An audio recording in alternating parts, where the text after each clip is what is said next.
Tucked away inside your nearest Sega Dreamcast, set up in the console's random access memory, there's a bar. A safe haven for guests and information to roam in, share a bit of their time, and go about their way. Welcome to Ram on the Rocks. Today, I am joined with me, for the first time since the first episode of the show, with two guests. One is a returning visitor, Nick. Hello. And the other is a first-time guest, Nick. Hello. All right, do you boys mind introducing yourselves real quick? Should I go first? Oh, well, I mean, you already have. I guess, but yeah, so. Sorry. Hi, I'm Nick. I run a channel called Game Apologist, where, I mostly talk about Sonic the Hedgehog, sometimes other stuff, but mostly Sonic. And I'm Nick. I run a YouTube channel called Pandamonium, reviews every US Sega Saturn game, and that's pretty much what I do. I'm reviewing them all in order and just trying to capture the history of this fun console. Yeah, and of course, Nick, Game Apologist, is a longtime friend of the channel. He and I have worked together quite a bit. And Panda, you and I have definitely chatted a bit with each other. We have, yes. Yeah, and we've collaborated to a degree. And I have always admired your in-depth and just like extensive looks at the works that you cover, but also your incredible attention to detail. Details like the fact that this is not the first time we've been trying to record tonight, and I was not recording any of my own audio the entire time. So I'm happy we at least addressed it before we got through, however long. And then do you ever like listen to a podcast? Because we're not the first to run into this problem, but you guys ever hear a podcast where they start up saying like, oh, this is our second attempt to do this, and you already feel tired, even though you did not experience any part of it.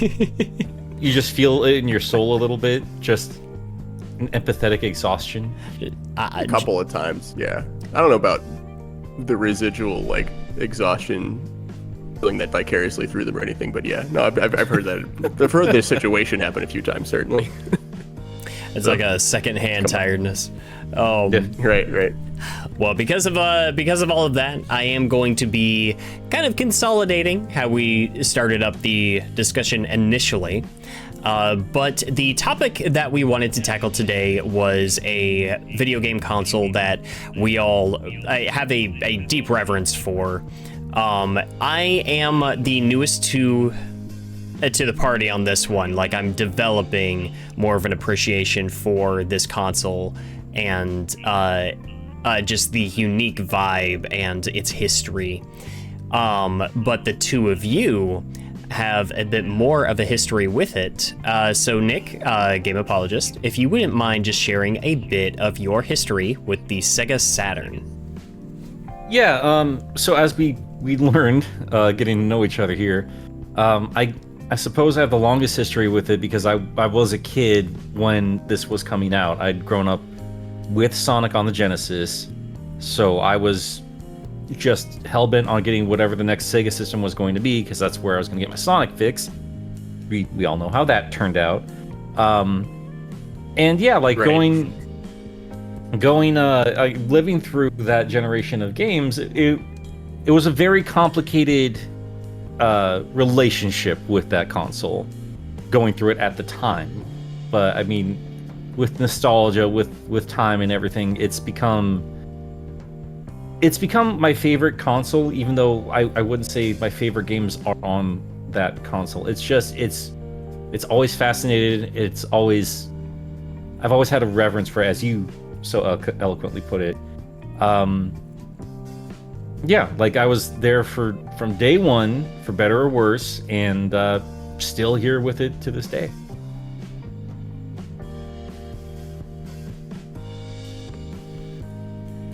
And Panda? Yes. Yes, hello. I got into it when I got into retro games in right around middle school. I technically grew up a Sony kid.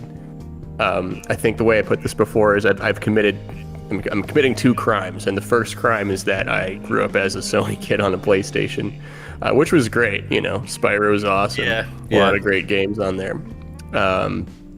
But once I got into retro gaming, I got into the Dreamcast at first. When I got into like the Sega stuff, and I loved the arcade at home feeling. I really enjoyed all the, you know, the first party Sega games that were on it, and the really crazy stuff you could get on it.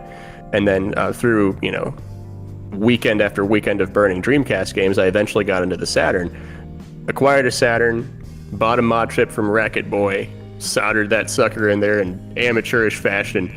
And but I got it working, and spent many weekends just burning game after game after game on whatever I could find from like weird sketchy websites like Dope ROMs and MU Paradise and stuff, and you know, just kept burning through games, and loved it.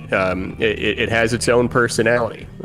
Consoles back then really had their own personality, and the Saturn definitely, there's just nothing else like it. Nothing else like its library, and nothing else like what it did, you know? Consoles don't do quads anymore, you know? Like, it's just, yeah, I love it. I absolutely love it. I'm constantly finding new things about it. I think there's definitely a lot to be said, especially in a creative field like the game industry. The greatest stuff that you can find is usually being crafted by people who didn't know what the rule book was because it hadn't been written yet. And the Sega Saturn and the original PlayStation existed in an incredibly experimental time period. 3D was new territory. It was a new frontier, as I'm sure we've all described it a couple of times at this point. And it's interesting going back and seeing not only the ideas that were being played around with, but the ways in which they were realized. The Saturn and the teams that developed games for it were approaching that new frontier in a variety of really interesting ways. And I guess what I was going to ask, this is maybe a broad question, possibly difficult to answer, but do you have one, or maybe even a couple of games that you can think of that just are emblematic of the vibe of... Yes, that's definitely coming from you, Nick. I see your stupid avatar bouncing every time I talk. Sorry. My head's... Well, you know there's two Nicks, right? Yeah. Yeah, there are. I was when there's a scolding, I know which Nick is. You get the Nicholas treatment. Yeah, Yep. You're the one I talk to like my big brother, so that's the differentiating factor. I think I know what it is. I have my headphones are like one of those, like, I got them because they're green, because I'm a tool like that, but like they're like those open back ones. Oh, yeah. Like you're supposed to use them. I guess you're supposed to use it for... Yeah, I guess you're supposed to use it for music and shit, but I don't know how to make it. Wayne, before we get into the games itself, I actually had a question for you. Oh, absolutely. Before we get into the games, I want to know before you learned what you've been learning about the Sega Saturn, what was your general idea of what this machine was? It always stood in a very mysterious place for me. Being a Sonic fan, and that being my gateway not only to the larger gaming industry, but also to Sega as a company, that was my window into what the Sega systems were. So my impression of the Sega Saturn was that it was this strange little console that existed somewhere in the middle. You didn't see many games of it out there. The ones that you did see were usually multiple copies of the same exact titles. You know, your Daytonas, your Daytona's really the first one that comes to mind. Virtua Fighter, that says. You're fighting Vipers, you know, things of that nature. It was the Sonic Gems collection where I suppose I actually played some Saturn stuff for the first time with Sonic R. Which is a game that I have developed a more like a higher appreciation for. One, because I've played it with the 3D control pad, which that game was just built for, let's be honest. That controller makes that a different game. And sure. Yeah. and then of course, I always wanted to hunt it down just because I wanted to experience Knights. I had heard of a couple of other games that I had wanted to try out for it, but it wasn't until, like, you know, I just happened to cross one. I got my hands on the console, took it home. One of the first games I had for it was, of course, Knights. And again, 3D control pad, only way to play that game. Got to actually sit that down, set it up on a CRT, play around with it a little bit, and was mesmerized by it. It was this really interesting experience where I got to discover something I didn't realize I was looking for. And from there, it was trying to find more content about the Saturn, and I wanted to hear more people talk about it.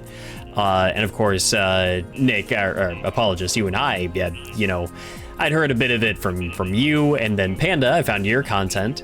And I know I mentioned it the first time we were talking about this, but I do just really want to uplift your phenomenal documentary on Sega Rally Championship. Thank you. Again, I've never cared that much about Sega Rally before that video. That was wild. Right on. Oh, happy to hear it. Yeah, I've got physical copies of both the American and Japanese versions of that game now.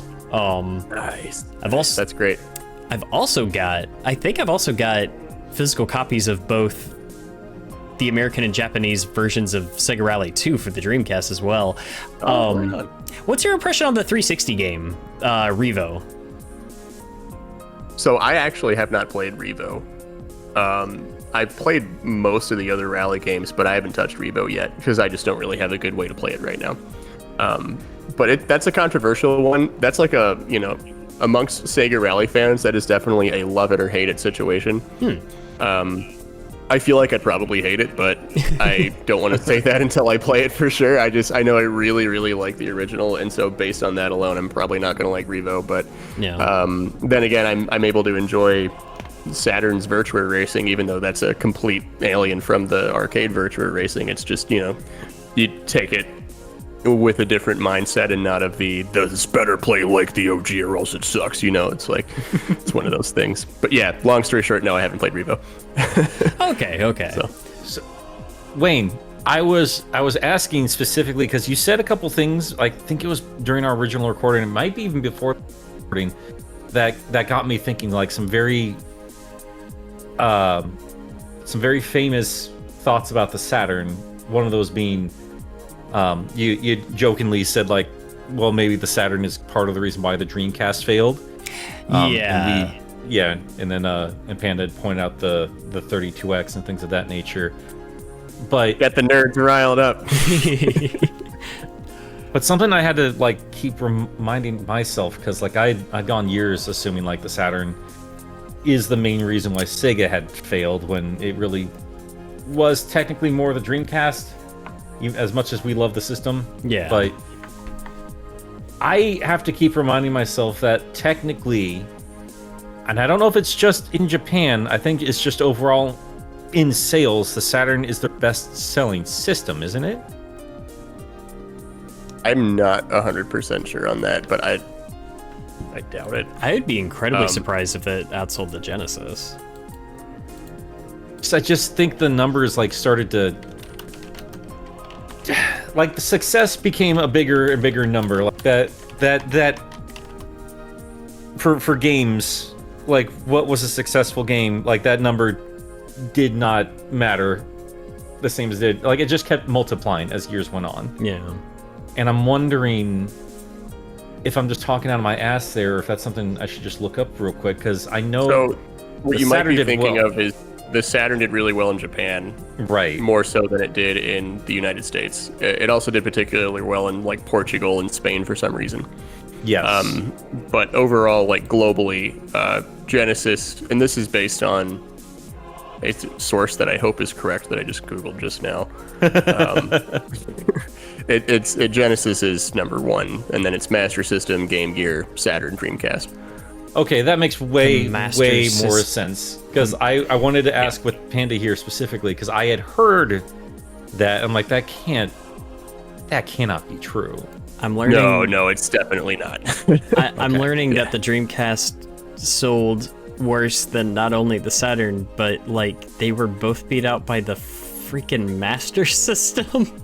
Well, you got to remember, Master System did great in Europe, dude. Yeah. And South America. It killed in South America. It's still, I keep forgetting that. I have 3 of those from, Tech Toy has, that kept that bastard alive forever. Oh yeah, you can still buy them there. Master System alive for like through the 2000s, like clean into the 21st century. I've got a Master System. The only game I have for it is Outrun, but I've got one. Nice. I have 3 of them. The best Master System game is Spellcaster. That's the best Master System game. You guys, I'm not going to argue. I'm not going to argue with it. I'm familiar with the Master System. Good. I actually, slightly off topic, but I have to ask because Panda, it sounds like you've got some experience with the Master System, and I gotta know. Only a little, not a ton, but a little. Okay. A little. Well, other Nick, you might also have the answer to this. Okay. So I've developed a fascination with the Echo the Dolphin series. It's a franchise I used to absolutely hate, and the Ocean Man. Ocean Man. Sorry. My opinion on that game did a 180 the millisecond I popped in the Sega CD version and heard that soundtrack.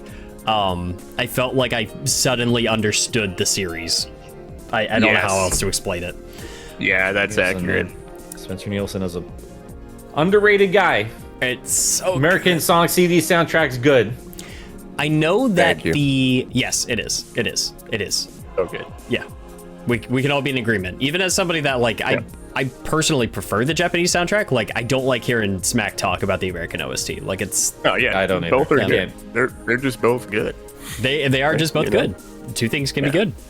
I love that we have 2 different soundtracks to experience that game with. Anyway,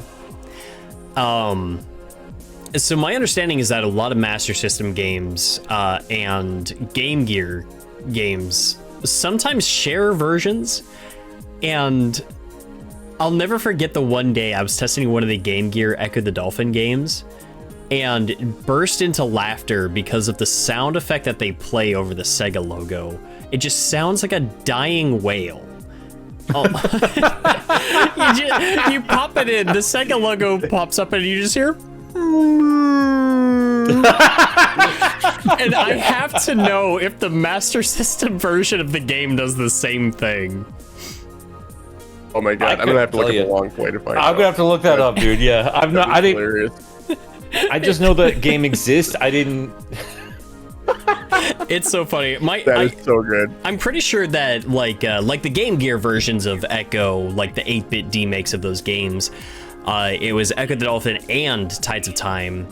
Both Game Gear versions made it here to America, but we didn't get the Master System ones, but they did come out as physical copies in Europe. I do want to find those, but I just got to know, and it's such a funny, stupid sound. So I just looked at both. I looked at both versions just now, and yeah, it's only in the Game Gear version. I'm putting a link in the chat. You guys got to hear this. It's only in the Game Gear. I say like I was looking at Master System, like the only long plays I'm seeing, they don't even pop up with the Sega logo. The Game Gear pops up with it, and at the very beginning of this long play, it's great. I'm gonna have to put that into the I don't know if it sounds like it's dying. It does in the second part. It's just I just wasn't prepared for it the first time I turned it on. It sounds like it's in extreme distress. It's not doing well. They crushed it got a lot of its bones crushed on the way down to the 8-bit version. Oh my god. It had to fit into the Game Gear somehow. I mean, it's a whale, so like, yeah, that had to have been uncomfortable.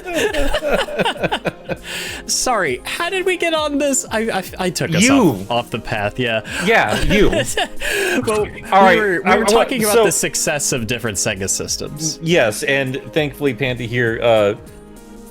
I feel very relieved. I could have just looked that up at any point, but I just remember that sticking in my craw. Like, that can't be real. All right, here's my second thing, though. Because you mentioned how each of the the big three of the day did different ways of experimenting with 3D. As I understood it, Sega was not prepared to properly implement 3D with this machine. So this is a common discussion that comes up. So they were preparing to make a 3D console. They were totally like down for that. They were just making this at a time when it wasn't fully understood how they were supposed to bring this into the home market. And what's really ironic here is in the arcades, Sega dominated 3D. Like they had Virtua Racing really early on. They had Virtua Fighter really early on, and like Star Wars Arcade absolutely killed back then. And they had the Model 2 coming out with like texture mapped polygon graphics, like Daytona USA. If you look at the arcade version of Daytona and fully look into the exact time period it came out in and compare it to what was out in that time period, it's like that was mind-blowing back then. The common myth here is that the Saturn was meant to be a 2D console and then 3D was ham-fisted last minute.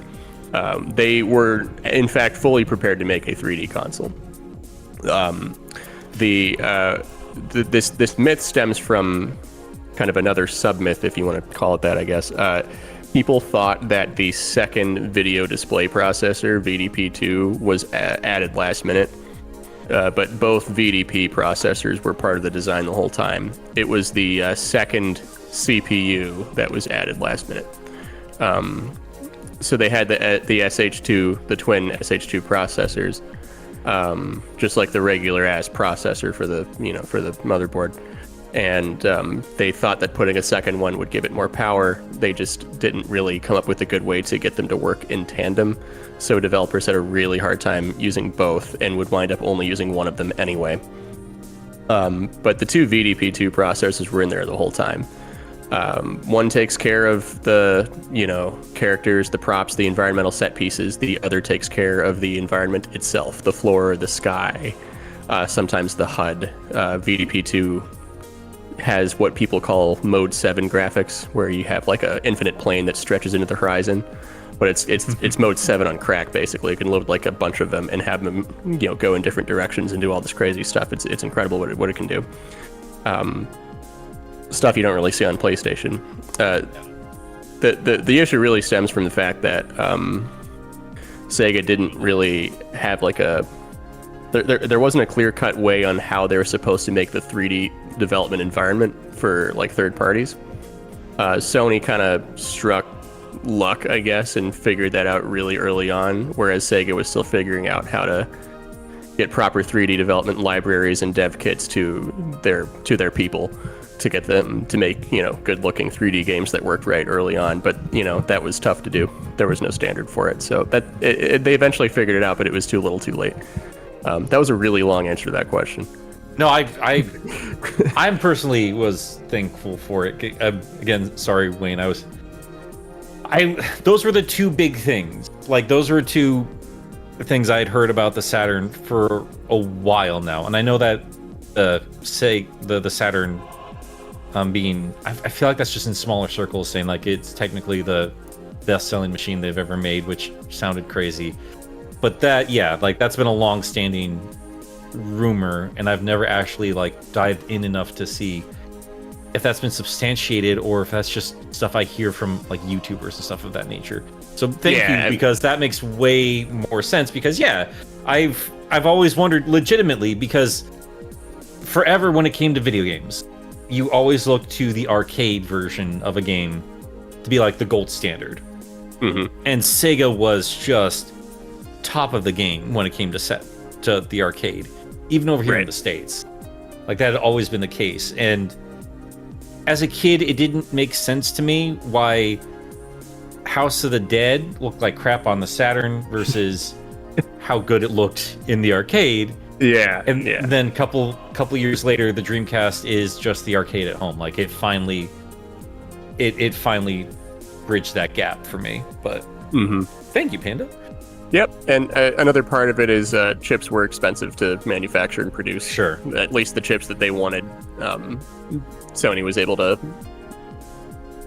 figure out what they figured out. Mm-hmm. Yeah. And it's not necessarily that the PlayStation's more technically capable of producing better 3D graphics. It's just that it's a more straightforward process, and Sony made it a more straightforward process. Sega didn't do anything wrong. Just nobody knew what the hell they were supposed to do with getting 3D to home consoles. Which that statement is very general, but the point is there was just no set standard, and so the development environment wasn't really there early on in the Saturn's life. They figured it out, but they figured it out like late. So yeah, that's awesome. That's why we have homebrew games like CubeCat and Hellslave and the Unreal port doing things on Saturn that, you know, no one thought could ever be done on Saturn, and looks, you know, as up to par with PlayStation's 3D graphics now. And a lot of the later commercially released Saturn games like Burning Rangers and even Sonic R are like graphically impressive and do incredible things with the Saturn hardware that if they maybe figured out how to do that early on, which they couldn't really do, but if they did, people would be like, oh, Saturn can totally do 3D, and, you know, people would have gone bananas for it. Maybe would have gotten a real Sonic game, who knows. But here's a question. Go for it, Wayne, sorry. I was gonna ask, because it kind of got my brain wondering, because y'all know the library of the Saturn much better than I do. And I know like 3D was all the rage at the time, and we definitely saw some like 2.5D games around then as well. And trying to capture that arcade experience was definitely one of the mission statements of the Saturn. You know, results varying. Were they still on that like FMV game kick, or was that more of just a Sega CD thing? That's definitely more Sega CD. Okay. It depends. It depends. Strangely, Japan had received a lot more FMV games on Saturn. Erotic games, yeah. Than the US. Yes, and even like. Is this a loaded question? There's this. There's a few FMV games that are not 18 plus that, you know, were filmed in English. Okay. Produced and developed and programmed in English, have Western ports on other consoles, but are, in the context of the Saturn, only available in Japan. An example here is Phantasmagoria, I'm pretty sure 1995, or at least close to that year, horror FMV game that spans, I think, 8 discs on the Saturn port. Totally done in English, released in, you know, the US and Europe on PC in English, but the Japanese Saturn port that's just it. It's a Japanese Saturn port. They didn't release that in the US at all, or in Europe, or in English. There's a fan patch now. You can play it in English on Saturn today, but but yeah, they had a lot of FMV games that we did not get for some reason, even though they're in English. Blue Chicago Blues is another one, which also has a translation patch that you can play now. So, yeah, it's weird. But I don't think Sega was really worried about FMV that much. They kind of knew that was fading. So. Yeah. But they did. I could be misspeaking here, but just like from dinking around with stuff, like exploring the library, I noticed Japan. I think this might be true on the PlayStation too. Now that they had CDs to work with, I've noticed a lot more just multimedia for the machine in general, not just for video games, but like you had like radio plays, you had just image galleries, you had aquariums just as a background, just as aquariums. Yes. So like it was fascinating. Like they just use the machine to be more than a game machine, which I know is like what all game machines are trying to be nowadays, but yeah, I think Japan was more interested in making the Saturn a multimedia device than any other region, I think. And they, you know, video CDs and everything like that.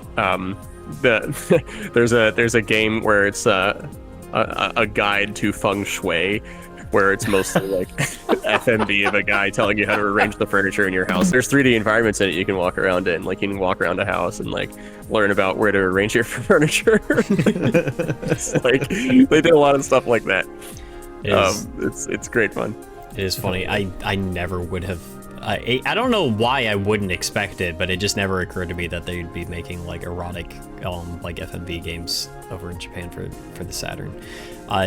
This is going to be a very strange statement to make. I have a tendency on this channel to accidentally walk into erotica. I remember Accidentally. Accidentally. Well, I remember looking up at one point, I was just like, let's just throw on a playlist of like some weird, like obscure video game music. You never know what you're gonna hear out there. And I heard a couple of things, and there were some catchy tunes in there where I was just like, I'll throw that into a video. It's just good background music. And there was one that I especially enjoyed, and I used it in a lot of videos, and it was in the background. I know this is going. And I didn't find out till later that it was an eroge called it's either the track or the game was called Cosmic Psycho for the 68,000. What the hell is that? Like a personal computer like kind of thing? Like I found like ancient porn, and I'd been using music from it for God knows how long with no idea, and then I kept using it because I thought it was funny after that. But attaboy. Art can be found everywhere, Wayne. This has got some banger music, like no. no, like it's actually good, right? Yeah. yeah, for real. Like I might have to use this. This is good stuff. Yeah, it's catchy. It's catchy. I'm gonna here. I'll share it in the chats and just drop it in. Later. Let's see it. Yeah. You can listen to it on your own time. Oh, I love it. Oh, that's so good. What is a 68,000? Yeah, I have no idea, but after that, I was just like, lean into it. It's funny. Not gonna shy away from using it now. Oh yeah, no reason not to. I mean, if it's good, it's good. You know. So Wayne, I'm very sorry to derail that hard, but I'm a big fan of Panda's work, and I mean, could have Googled those things, but I'd rather hear an expert. Oh, of course. Thoroughly explain that stuff, and I'm very, very thankful that you just have that knowledge just right there ready to go.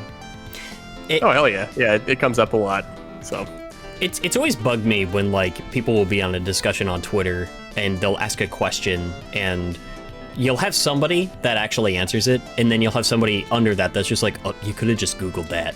And I'm like, oh, it's almost like I wanted human interaction and get more out of information from, actually having a conversation with somebody rather than just looking up the answer. Crazy. Right. Yeah, I mean, like, speaking with someone who has, like, first-hand experience and, has done actual research and things of that nature, just feels a little bit more legitimate, too. Yeah. Yeah. Wanted us to answer questions about video games? Oh, yeah. What I was going to ask you guys was, because I think we all have those games that just sort of fit the vibe. That is something that, the first thing you think of that really feels like this was this console. This is something that only could have come from this. What are a game or a couple of games that come to mind for you two boys when you think of the Saturn? What is emblematic of that console to you? Well, I mean, do you want a more straightforward, because you have the common answers. You can lay them all out. Like, give me the common answers, give me the weird ones. Well, if you're okay with it, I'd like to start with a very common one, just because it's something I keep thinking about. And that's not so much Nights. I mean, Nights is an obvious choice, but Christmas Nights is such a fascinating demo disc. Yes, that's a good pick. I love Christmas Nights. I love it more than the base game. I still love the base game, don't get me wrong. It's a wonderful experience. It's an essential for any Sega Saturn owner. I played it more than the base game, I'm pretty sure. I have. Yeah, I definitely have. It's a yearly thing for me at this point. Just unlocking all the presents and doing that. What's interesting about it is it's a demo disc that goes insanely hard for no particular reason. I think originally in Japan it was a pack-in with the Sega Saturn. Like if you bought it during this this time of year, you get a special demo of Nights with some extra stuff that you can't get in the base game. I believe so. Yeah, I'm pretty sure that's right. Yep. And over here in America, it was just straight up just a demo disc. Like I got mine off of a counter in Blockbuster. Just nice. I'm glad you have these stories, by the way, of from the era. That's totally sick. Glad I can contribute somehow, because I do not have your knowledge. So yeah, like that. Yeah, I remember taking it home. Like I already had the base game, but I ended up playing that way more because there are things in Christmas Nights that would have made Nights a much more substantial video game. There's time trials, there's just different modes that you can't do, and like the Christmas presents, like just offer so much replayability. You get galleries of all the CG stuff.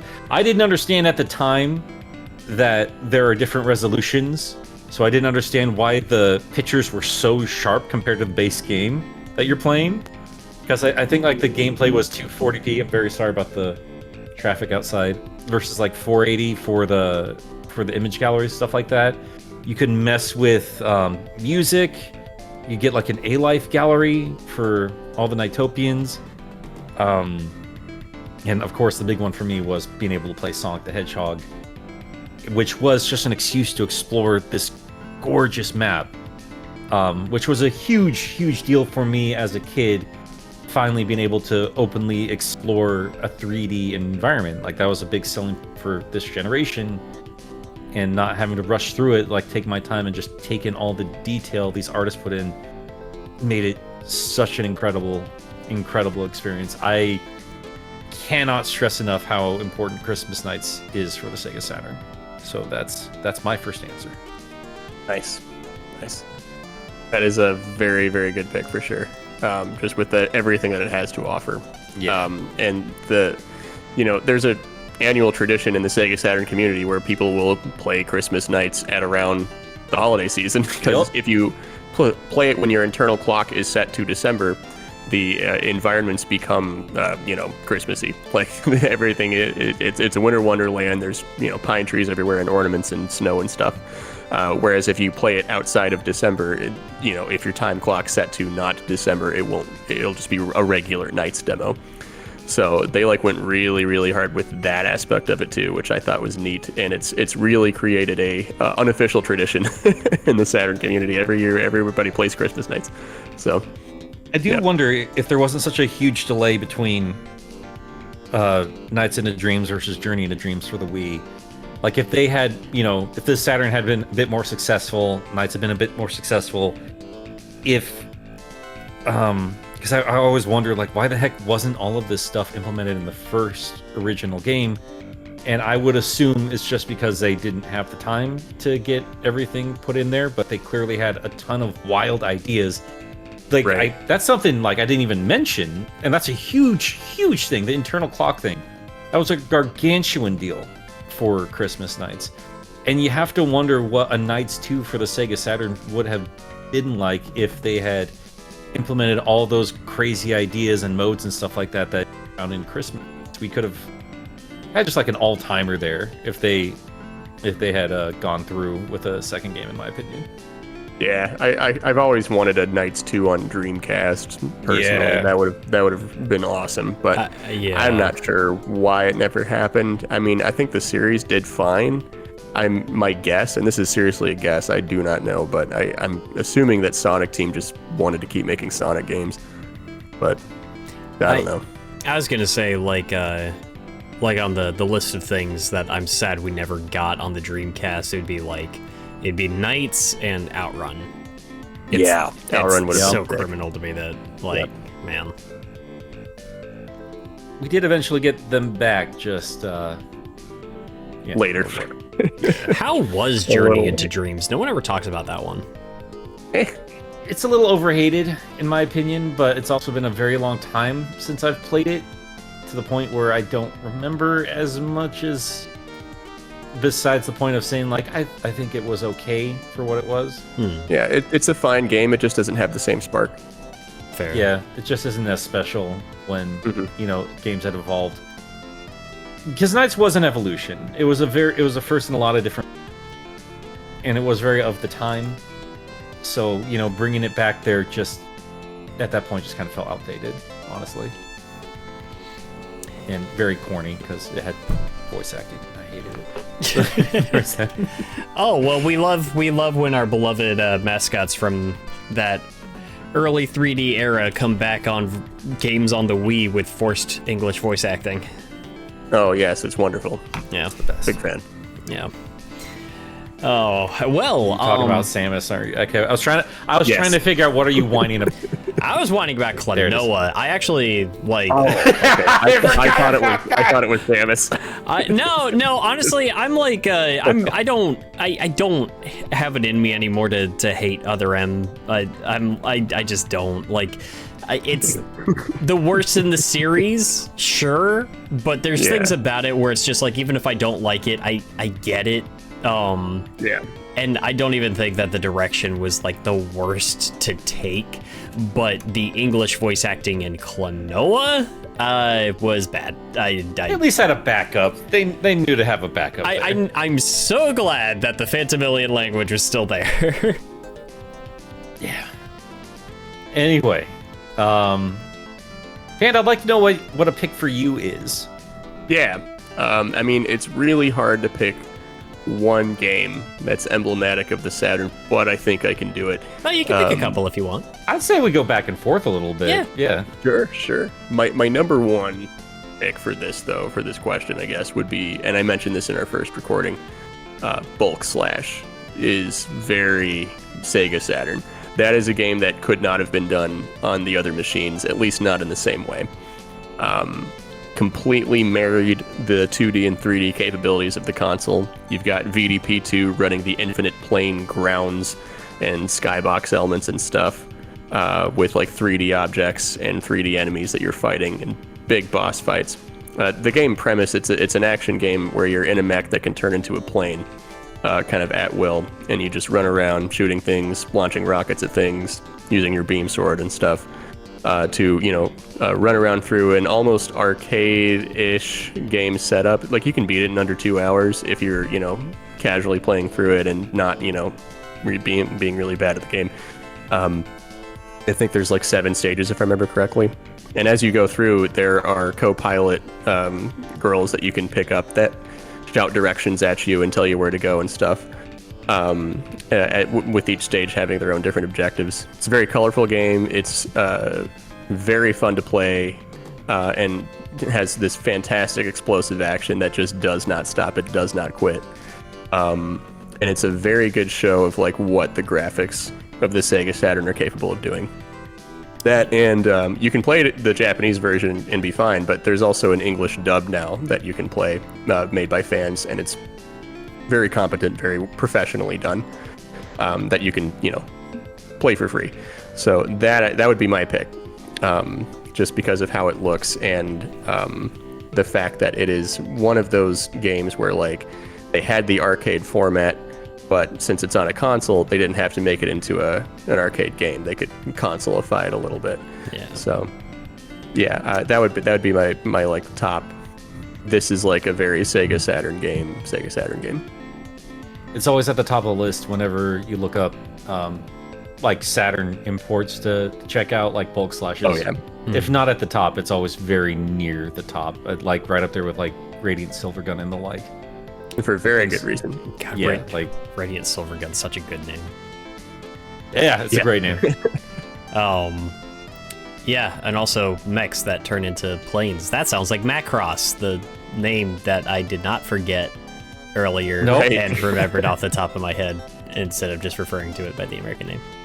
I'm very thankful, like, we're getting to a point now with, because you did mention in our first recording, Power Slave.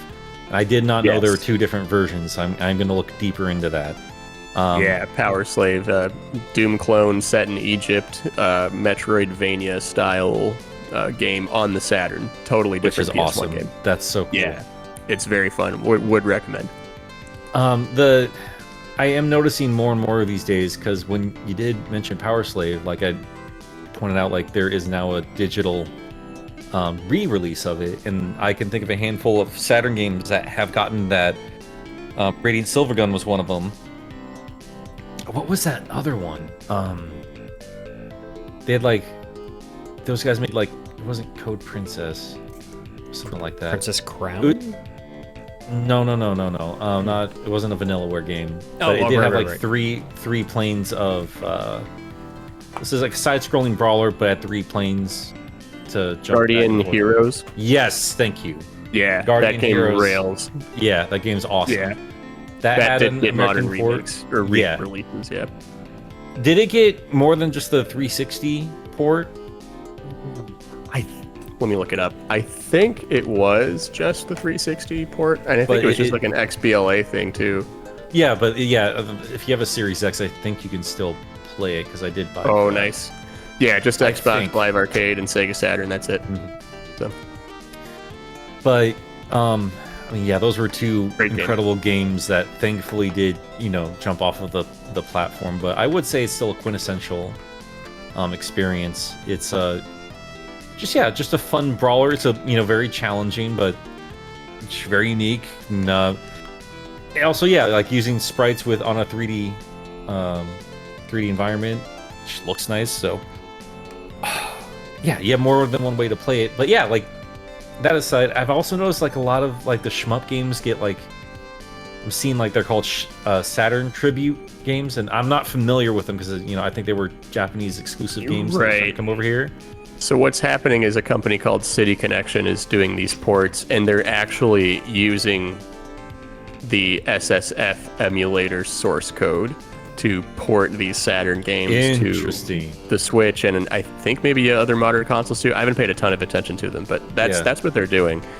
And they like licensed the SSF source code. They like reached out to the MU dev and were like, "Hey, homie, we want to pay you to let us use this." And emulators never get paid, so emulator devs never get paid. So the dude was like, "Yeah, fuck yeah, go for it, man." So that's how they're awesome. doing it. Yeah, So it is that straightforward, as it turns out. I think Who so. knew? That's awesome. That's awesome. Of course, City Connection has to license these games through whoever Sure. put them in touch. But yeah, that's how it'd be. Not like that stuff's making money, just sitting there anyway. So I'm glad somebody's doing something. Right. That's fantastic. So I mean, I'm trying to think of what Saturn tribute games, because you said. I've got one. Okay. I can be part of this discussion. Or you're talking tribute games. I was just gonna say I've got like a game that makes me think of the not the Dreamcast. Goddamn it, the Saturn. It's your question, Let's hear it. man. You can answer it. Well, This for is me, your show, buddy. well, for me, and this may be a fairly obvious answer, but it'd be Sonic R. I think is probably the first thing that comes to mind when I think of the Saturn. Oh yeah. Like Love maybe even faster terrible than game. Knights. I don't know. I'm starting to like it, and I think that's why it captures the essence of the Saturn so much to me. Is it's because it's this game that was definitely like the butt of the joke for a long time. Yeah. And let's be honest, some of that was deserved, but it's also a game that like in recent years has been gaining more of that sort of cult following. Like people used to make fun of the soundtrack, and then like nowadays it's like people love it. Yeah, you can't. Like I was trying to come to the PJ defense Davis of is it. an institution. Yeah. Yeah. I've seen her now in concert accidentally like 3 times.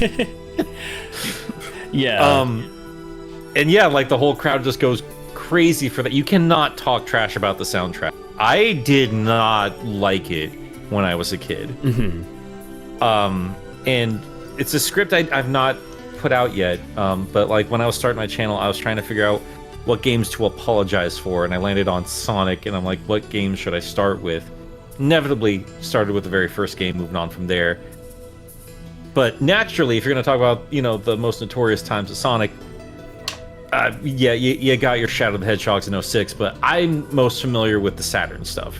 Yeah. So I went immediately to Sonic R, and I've always called it this, and I'm always going to call it this. It's just the one game where every Sonic fan agrees it's a bad game, but we love it anyway. Because it's not a good game. It's not. But it's great at the same such time. a weird anomaly of a little release. I love it, dude. I yeah. love that game. It is one of my top 5 favorite Sonic games, and I fully respect. Because Panda mentioned it earlier. Like, it is graphically incredibly impressive. Oh yes. Yeah. What they were doing was insane. Yeah. For the Saturn. but man, those controls. Yeah. I mean, you can't win a race without just slamming into walls. Yeah, I know about the LR. You can kind of swerve a bit if you want, but you just can't. Like, you have to slam into stuff to get anywhere in that game, and I love it. I love it so much. I do love that game a lot. I'm making this episode hard on myself because I'm gonna have to edit in a bunch of context for stuff. This is one of the... I don't have a lot of physical games for the Saturn. This is one of them that I do, but I don't have it in its original case, but I actually don't think I'm ever going to hunt down its original case. I think I've got the only case I'll ever need for it. I've got some wonderful friends that pulled together to get me a copy of this, but it was a loose copy at the time. So they made a case for me, and I wouldn't trade it for the world. That is so good. You cannot get rid of that. Yeah, I can't replace the that. Actual case pales in comparison. No, you can't. To this. Yeah, that's beautiful. I'll have to throw that in for any of the video listeners for that. It's not crystals, it's emerald. Well, that was like one of my coworkers was trying to write on it, and she forgot what they were called because she does not care about Sonic. But it's amazing. It's an absolute work of art. Oh my god. It only adds to my love for this stupid little game. Oh man. Yeah, wow. I'm floored by how well, Nick, it sounded the like Dr. Eggman speech bubble. That's so good. Dude, the Eggman one's great, yeah. Oh man. But Nick, it sounded like you had. Oh, they also, I didn't capture an image of it, but they gave it a special orange spine just because they know orange is my favorite color. So. Oh hell yeah, solid pick. Yeah. But Nick, it sounded like you were thinking of another title, or were you specifically thinking of like the Saturn tribute games? I was just thinking specifically of the Saturn tribute games. Okay. Yeah, I don't know how we got talking about the Saturn tribute games, but yeah, those are a thing those are still being made. Yeah. Well, you said your absolute favorite Saturn game in our first recording. Which Gradius was it? Oh, Darius Gaiden. Oh, Darius Gaiden. I'm sorry. Yeah. That's still my ultimate favorite Saturn game, and it's an arcade port, so it's not even like like it's at home on the Saturn because it's a good marriage of 2D and 3D, and the game's just goddamn humongous. There's 27 levels for a shmup. That's a very giant amount. That's insane. Yeah. Of course, you don't play them all at once. It's a branching path sort of shtick, but in total there are that many levels. And yeah, dude, that game's so good. I absolutely love it. Wasn't that one of the tribute games, or am I misremembering that? It got re-released by Taito in a collection. I don't know if it got a Saturn tribute game, but that's what I must be thinking of. Yeah. Well, that's rad. I'm checking my own information here. 28 stages. I'm sorry, not 27. Jeez. There's some weird nerd listening who will notice and will care, so Yeah. God bless. You gotta make sure I'm good here. But yeah, I love that game. I don't know if it's like necessarily emblematic of Saturn, but it's definitely like my top favorite game on the console. I would still say, I mean, at least in terms of like a lot of stuff we missed from Japan, outside of RPGs, you got your 2D fighters, and then there's shmups were all, I'd say, pretty essential parts of the Saturn experience. I unfortunately 100%. wasn't huge into fighting games, but you really can't deny the importance of them on that machine. But yeah, shmups, there were shmups everywhere on that. We didn't get a whole lot of them, though, now I'm thinking about it. The shmups that we got were, it's in the US, Darius Gaiden, Galactic Attack, which is known better as Ray Force or Layer Section. Mm-hmm. It's got like 8 different names for it. And then we got In the Hunt, which isn't a top tier shmup, but it's not terrible either. Those are the 3 off the top of my head that we got. No, just the gameplay of In the Hunt. It's not as good. as the others. That was the Metal Slug guys, though, right? In the Hunt? I think so. At least it looks very similar. It looks like it, yeah. Yeah. I don't know a ton about it, PS1 but version. I'm very bad at it, but I like looking at it. it looks nice. Yeah, it looks really nice. Europe, strangely, Europe got more shmups than the U.S. did on Saturn. They got the first Parodius Saturn release, which was a compilation pack. It was Parodius Da and Gokujo Parodius in one game, and we were supposed to get that in the U.S., but we did not. They decided not to release that in the United States, and I actually made a video about it. If you're interested in that bizarre I'm topic. gonna watch that video. I do, because I love, dude. As soon as I found out Parodius, I was like, this is exactly my jam.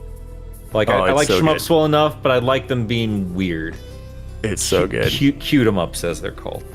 Europe also got they also got KO Flying Squadron 2, which is a platformer that becomes a shmup for a few levels. Awesome. And they also great game.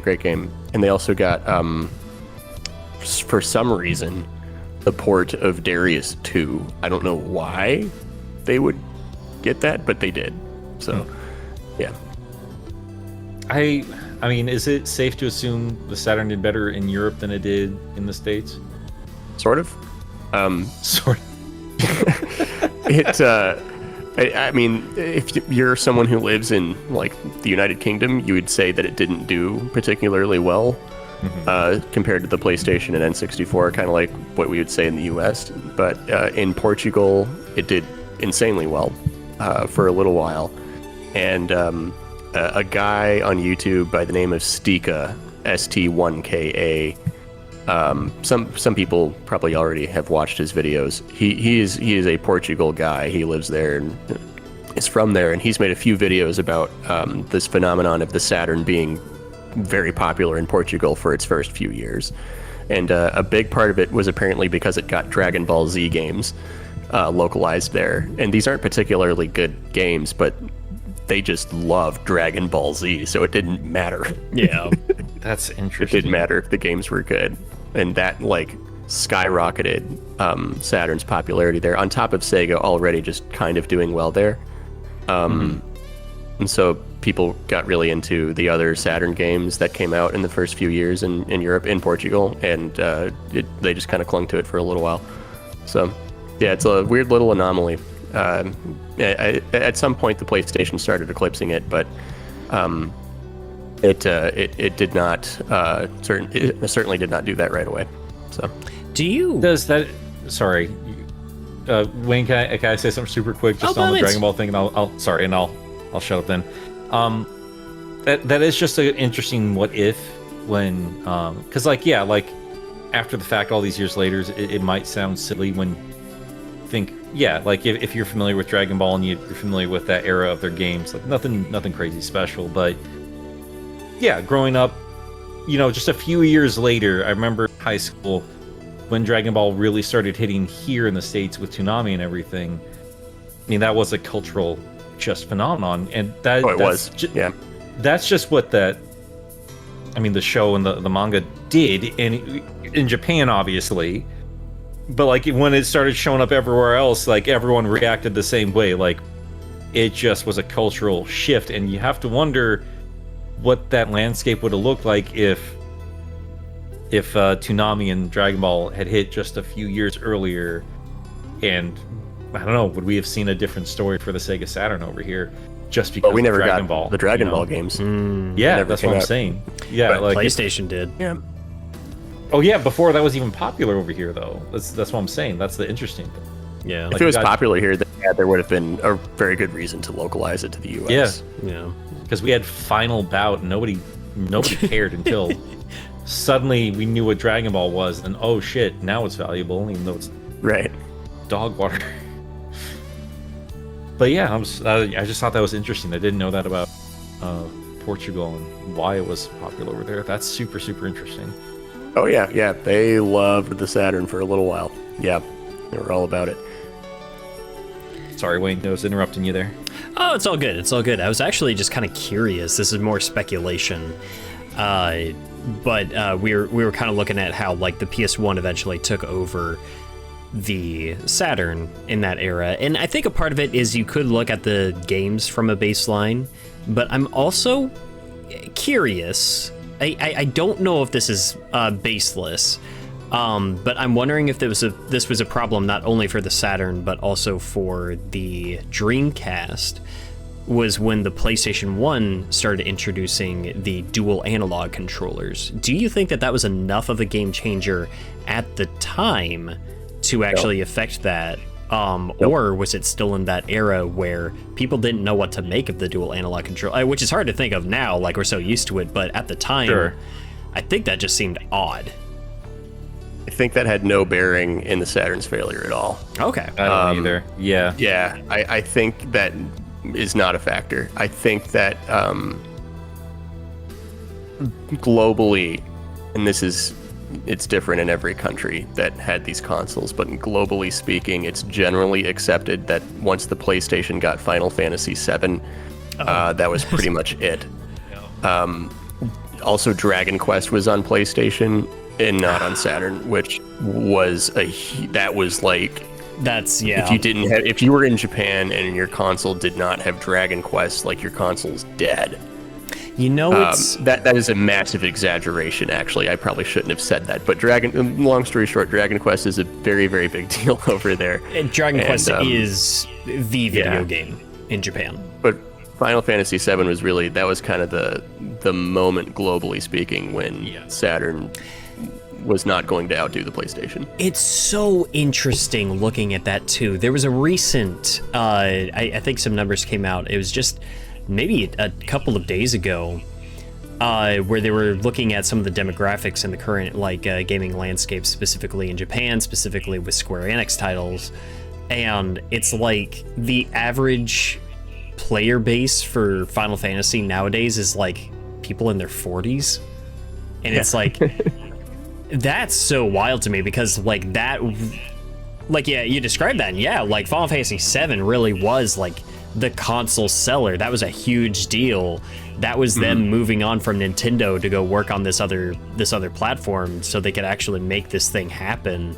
And it's just weird to think that nowadays it's just like Final Fantasy just does not capture the newer generation the same way. It's so funny, yeah, because that was like everything back then. At least that's how it felt in my social circles. Like, people were nuts for Final Fantasy. There was nothing else on the conversation when it came to video games. Like, Mario was all the rage in '96, but no, nobody cared about anything else besides Final Fantasy VII coming out when '97 rolled around, dude. It was crazy. Yeah, it was absolutely crazy. Like, everyone needed to get a PlayStation. Like, even me, who was like, I grew up, my uncle's just a few years older than me, and I've gotten to see some really cool RPGs, but I only watched him play because I was a late bloomer with learning how to read, and just the menus seemed overwhelming to me, stuff like that. I didn't start playing RPGs until Pokemon. But the main reason why I started to play Pokemon was because I wanted Final Fantasy VII, because you couldn't escape it, and it looked so cool, dude. Like, they marketed that game so beautifully. It was nuts. Do you think it's fair to say they cheated with the marketing a little? I'm a little bit, but I mean, it got you in the door, and you were in for an incredible experience. That's fair. I remember it's just like, I wasn't there for the marketing cycle. Like, I certainly wasn't cognizant of it at the time, but it's just looking back, it's just like, oh wow, a lot of this is the FMV cutscenes that don't really represent what playing this game is really like. But it's striking imagery that does exist within the game that you're using to sell it, so. Yeah, I mean, that was before. I mean, nowadays, you sell a game just completely on CG, you're gonna just get laughed off the internet. Yeah. Like, you're just like, oh, they don't trust the gameplay. That's a joke. But which might be why Final Fantasy is struggling now, but that's just my opinion. I like Final Fantasy these days. I like that they're leaning into the cinematic nature of it. Like, you're actually getting to play all the crazy shit that you could only just watch before. I'm fine with it. I like a lot of the ideas. I still have not finished 16 because I don't know, something about it just hasn't hooked me, and I want really like 16. I really like 16. I want to, I think I'm tired of the aesthetic. It looks like every fantasy game now that's like trying to bridge realism with anime, and as many fucking particle effects and just like technically impressive, like high HD. I don't know. It's all visual fidelity with no style, and I'm tired of the current Final Fantasy aesthetic. I've disliked it since 15, and like 16 was not enough in a new direction for me. But none of it is Panzer Dragoon Saga. None of it's Panzer Dragoon Saga. No, it ain't. Panzer Dragoon Saga. That's so good. You know, I think we talked about this in the first attempt, but that is a must-play. Just don't pay for it. That's I've been wanting to try out Panzer Dragoon Saga, partially just because I was under a misconception about how much they overlapped at one point, but I do know that there is some overlap in the staff between Panzer Dragoon Saga and Skies of Arcadia. Actually, Skies of Arcadia was originally supposed to be a Sega Saturn title before it moved platforms. And given how much I adore that game, like, I really want to see what Panzer Dragoon Saga is like. What's interesting about that game, I remember when it was coming out, and one of the first conversations, like, surrounding it, maybe this was just between me and my uncle, not like I was, cognizant enough to know, like, the wider gaming circles. I certainly didn't have, like, online communities. But I definitely remember at least some conversation being, what the hell are they going to do with an RPG? Like, it seems like, I think anyone in the retro gaming community now, Panzer Dragoon Saga is just, if not for the game being a great game, just being the value of the game itself. Yeah. And we don't really talk about how weird of a concept that was. But I think looking back on it now, I think it's really cool that they had packed in so much lore with these goofy dragon shooter games that it required like a deep narrative to go along with it. Right. That's just super interesting to me. I don't have enough experience with Saga to go any further than that fascination, but it is definitely on the bucket list for me. It was so neat how they did it, because like the first two Panzer Dragoon games, just the rail shooters, they do have lore, but the lore is like minimal dialogue, mostly environmental storytelling. And what Saga does is it just completely unravels what was happening in the first two games, contextualizes it a little, and uses very similar environmental storytelling and minimal dialogue to just go nuts with the lore. There's a lot of similar to how storytelling is done in Metroid Prime, you read a lot of things that you find in the world in Saga, various shit that you find while you're exploring the 3D worlds, and read text to whatever it is that they're saying, and that kind of helps you along too. But it still has cutscenes, it still has characters. It's a very desolate world. It nails atmosphere. It does a really good job at being a 3D world that you can explore, but still have the RPG elements, the battle system, and everything. So exactly what I was looking for. I was asking in the first record. Hell yeah! Yep. All right. You can wander. There are you sometimes have to fight things just randomly. There are random encounters, but it's not like excruciating, But yeah, the atmosphere and the storytelling are so good, and no part of it overstays its welcome. It's a 4-disc game, but if you're casually playing it, you can beat it in between 15 and 20 hours. It's not like a super long RPG or anything. Don't go into it thinking it's going to be the holy grail ultimate best game ever. Just go into it with an open mind, take it for what it is, and you're pretty much guaranteed to have a good time. I'm really excited to play that. I'm genuinely really excited to play that game. Have you played Sorry, go for it. Have you played the first two Panzer games? Yeah, I've not played I've heard the remake's not great. I've not played them in years, but I am going to play through them both again before I hop into Saga. Got you. You should at the very least play through all of Zwei before you play Saga, the second Panzer Dragoon game before you play Saga. That was one of my favorites growing up. I don't know what it was about the original game. I had a hard time shooting, and I wonder if it was just the reticle was just a bit too squirrely for me as a kid. I don't know.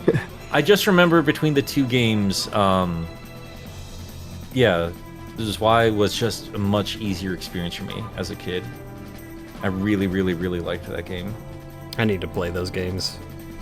Yeah, and I know I said this in the original recording, but just for your audience, just because, again, I was there. That's what I can bring to the table. Even when the game was coming out, because I was actively looking. I was very lucky to grow up with my uncle being into Saturn and Sega CD and all that stuff, because like he was there, for day one for like Lunar, both Eternal Blue and Silver Star Story, Pop Full Mail, all the stuff you'd actually want to get on Sega CD. He still has, and like I gotta sit down with him and watch him play these games that I felt were probably a bit too advanced for me as a wee little kid.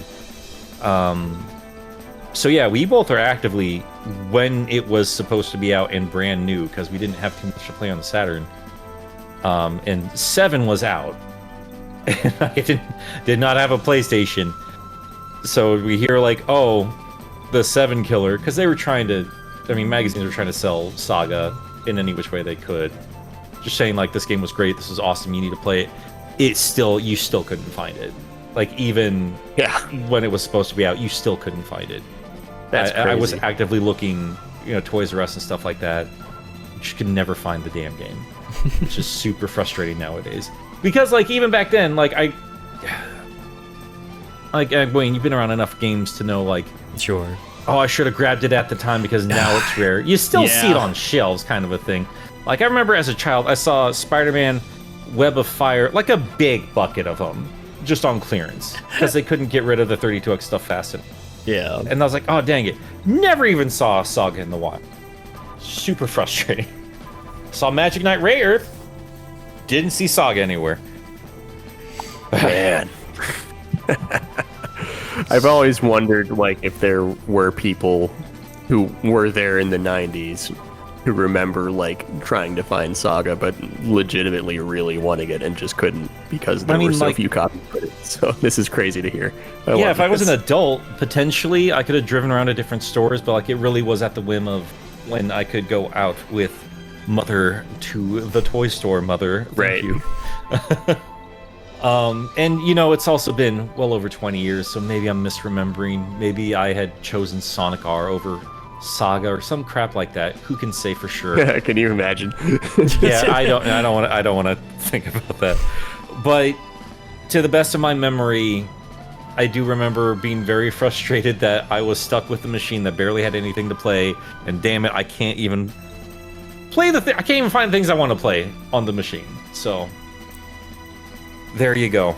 I will not spend $1,500, whatever it is now on that on that game. How much is that going for nowadays? I'm scared to say. I don't want to think about it's it. Dumb. I'm about to find out. I'm gonna check eBay. It's like offensive. I think it was at TMG for like a couple grand when I last saw it. That sounds about right. 1,250. You can buy it now for that much pre-owned on eBay. Interesting. Some are selling it for 1,300. I'm seeing 1,800 as well. That's gross. I think I've spent the money on the only game going for that much goddamn cash. Like I'll never buy another game that's going for that much. Because that's too much damn money. I know we know you're very proud of Snatcher. We're very proud of you. You're the one that said the name. You keep mentioning it. I know you want to mention it. I do. You spend that much money, you have to. I didn't spend that much money. I spent like $400 on it, but it's still a lot. It's still a lot, but it's about $1,000 less than it's going for. So I'm I happy. spent more on a Godzilla standee, so I can't. Yeah. It's really good. All right. Well, actually, that does kind of make me wonder. I'm a little curious. What's like the most expensive Saturn game that you guys have? Oh, I don't have a huge Saturn collection. I think I've got like maybe 50 games physically, but most. I think you got more than me. Oh hell yeah!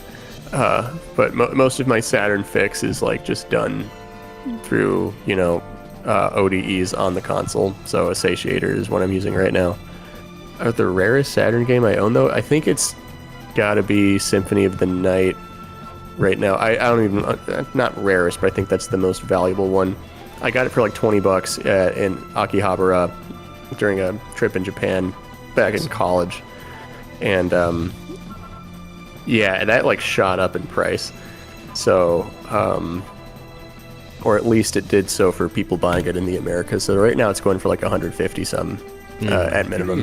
Yeah, I'm curious what that's going, because I'm going to go to Japan for the first December, and like obviously like Saturn and Japanese Saturn games are huge on my list.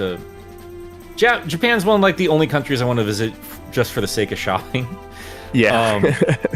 So I'm very curious to see what prices are for Saturn stuff nowadays over there. Same. You'll have to let me know. I'm curious. I know that in 2014 they were pretty damn affordable. I got Sakura Wars for $1. That's not complete in box, perfect condition. But even like at TMG and stuff like that, I've noticed at least for years, I've not paid too much attention this past year.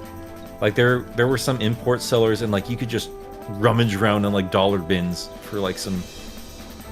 I assume games are fairly valuable over here. That's interesting. Well, that was I went out of my way to get Sega Rally and Christmas Nights, like the Japanese versions, just because like they're just more affordable than the American versions. Way more affordable. Yeah. Way more affordable. Yep. Plus your Japanese Sega Rally has the giant boulder. There you go. That's true. Yeah. I did actively go out of my way for Fighting Viper for Japan versus the US version simply for Pepsi Man. Hell yeah, same. Excuse me? Yeah. Yes. Yeah. The Japanese version of Fighting Vipers. Yeah. Oh, that's awesome. I didn't know that. Yeah. What was the one fighting game that let you play as like the Daytona car? Fighting Vipers. Was that Fighting Vipers? Fighters Mega Mix. What No, Fighters Mega Mix. Fighters Mega Mix. Fighters Mega Mix. Okay. Mm-hmm. Yeah. Yeah, Mega Mix is awesome. So that, it was the Smash Bros of the Sega Saturn.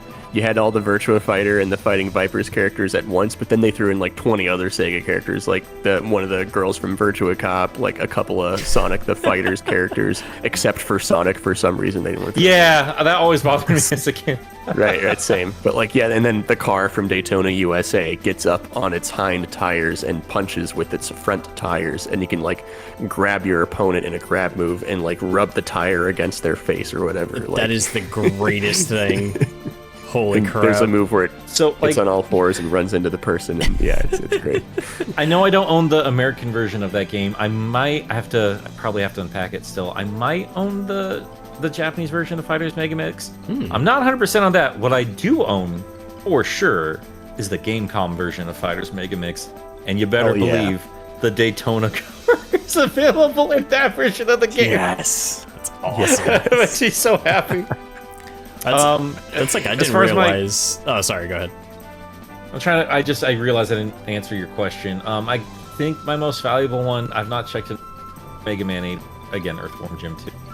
How much? I've had those since I was a kid. I have no idea what they're. I know Mega Man 8 is like that's a tough one to get. I think that's one of those games you're looking at like that I didn't even realize had a Saturn version. What's frustrating about Mega Man, I get really frustrated with re-releases of games that don't include all the extra stuff from other versions of the game. I mean, Tony Hawk 3 and 4 alone is offended me on so many levels with that. Still love that new game, but yeah, like if you're gonna re-release a game, I feel you need to try to emulate the experience best you can. Like that's kind of the point, right? And recapture that magic. Yeah, it's unfortunately, I think like I don't think the preservation aspect is always like at the forefront of the goal with a lot of these. It's really just kind of like what's the easiest way that we can like get this back on the storm shelves. I don't like always sounding very cynical about that sort of thing, but there is like a sort of reality to a lot of the people that have the money that pay for these projects to get made don't care. and I know it's like it might not be the biggest deal to everybody, but also, you know, like give me Cutman and Mega Man 8 if you're gonna re-release all those games. Come on. It's $600, by the way. Well, there you go. There you go. That's a mighty expensive Saturn game there, my dear friend. That's great because it was an all right experience when I was a kid. For an all right Mega Man game, $600. Dr. Huawei. Dr. Huawei. You know. Hell You yeah. know. I don't have any like super interesting Saturn games. I'm gonna be perfectly honest. I've got the Sonic R. I think that might be my favorite. That one's precious to me. That's a good one. That's Like, worth more than gold. I'm very Burning hot thankful. Sonic R is just good. I'm not That's gonna all. fight you on it. That's all. I understand why it's a rough experience, but it's one of my favorite God, Sonic games. it's Resident Evil. God damn it! What the hell am I Oh talking yeah, about? there you go. Yeah, there you go. Oh yeah. That one. Hang that one's on. Yeah. No. One I keep forgetting has a port. I legitimately keep thinking that Resi was just canceled before it came out on the Saturn. Like that port was just not made. Had some unique stuff too. I want to dig deeper into that, but it's got I think it had a horde mode of sorts that you can kind of, if you're stretching it, you could kind of look at as a precursor to the mercenaries mode that would come in later. Yeah, a lot of folks compare it to that. Yeah. Yep. Again, stretching it, but It is What's a stretch, that- but yeah. What's that? I don't know if it's Saturn exclusive. I guess there's a PS1 port. I don't know. But Deep Fear was largely associated with Saturn. Saturn exclusive, yeah. That did not come out on other platforms, to my knowledge. Let me just double check here, because again, weird nerds will be like, actually, yeah. So Sega Saturn exclusive, Okay. and that's a damn good one too. Yeah, people should, if you're a survival horror fan and a Sega Saturn owner, you should play Deep Fear. I'm gonna. Was have that to look Japan into that one. exclusive? Because that wasn't in the States. I think they were planning on it, and then it never happened over here. Right. I believe. Well, first off, you can just play the Japanese version straight up because it's all in English. Yeah, that's right. That's I right. love that. But there's they had a North American version planned, and I think it leaked. I think you can play the prototype for the US. Yeah, it's on Hidden Palace. I'm looking at it right now. Hell yeah. Prototype for an unreleased US localization of Deep Fear. So yeah, if you really just wanted to play the North American version instead, I think it's complete. And yeah, you can just do that instead if you want. So That's awesome. I guess that's another question, like, because we have our. I'm gonna say we're taking Panzer Dragoon Saga off the list. One, it's too obvious, and two, nobody's spending that much money on that game. If you could choose like an expensive Saturn game that you would personally love to have, like a physical copy of, what would it be? it would be Deli Soba Deluxe. I'm sorry? What is that? This is a Japanese Saturn game made by Cave, the folks known best for Dodonpachi, Mushihime-sama and such. They make a lot of crazy shmups, yeah. Deli Soba Deluxe is not a shmup. It is Really? I guess you could describe it as a moped outrun clone almost. It is You've got my attention. It is a basically a soba noodle delivery game. You're on a moped. That sounds You're on a awesome. What the moped. hell? That sounds amazing. It's so good. It's you can beat it in 10 minutes. It's just one race. But what happens in this game? This was the best way to describe this is what it is. Is it's a port of a physical game show. There was a Japanese game show that had a soba noodle delivery thing. Celebrities would come in and they would, command a virtual motorcycle trying to deliver soba noodles according to Sega Retro. And this is a port of that virtual game show game to the Saturn. There's a time attack. You can edit the tracks. There's a really deep track editor. I think it's just straight up the development tools that they use to make the track, and they just inserted it as an option for you to fuck with. you run into like cows and stuff that like get into the road and whatnot. Yeah, it's you link? And the thing is that this game was only released by way of being given to game show winners or audience members of this game show. So we actually don't know how many were printed, and finding copies of this game in the wild is like nigh impossible. Do you know if anybody's like dumped it? Be that. I legitimately do not want to play any game more than this game right now. Like, I need to at least get a ROM or something. They've dumped the shit out of it. You can totally play this game. Okay, good. Absolutely going to do that. Holy shit, that's a way better answer than I was going to. Yeah, that's an amazing answer. I've never heard of that before in my life. I was just going to give a basic bitch answer like Burning Ranger. It's a Sonic Team game I don't own. This sounds way more fun.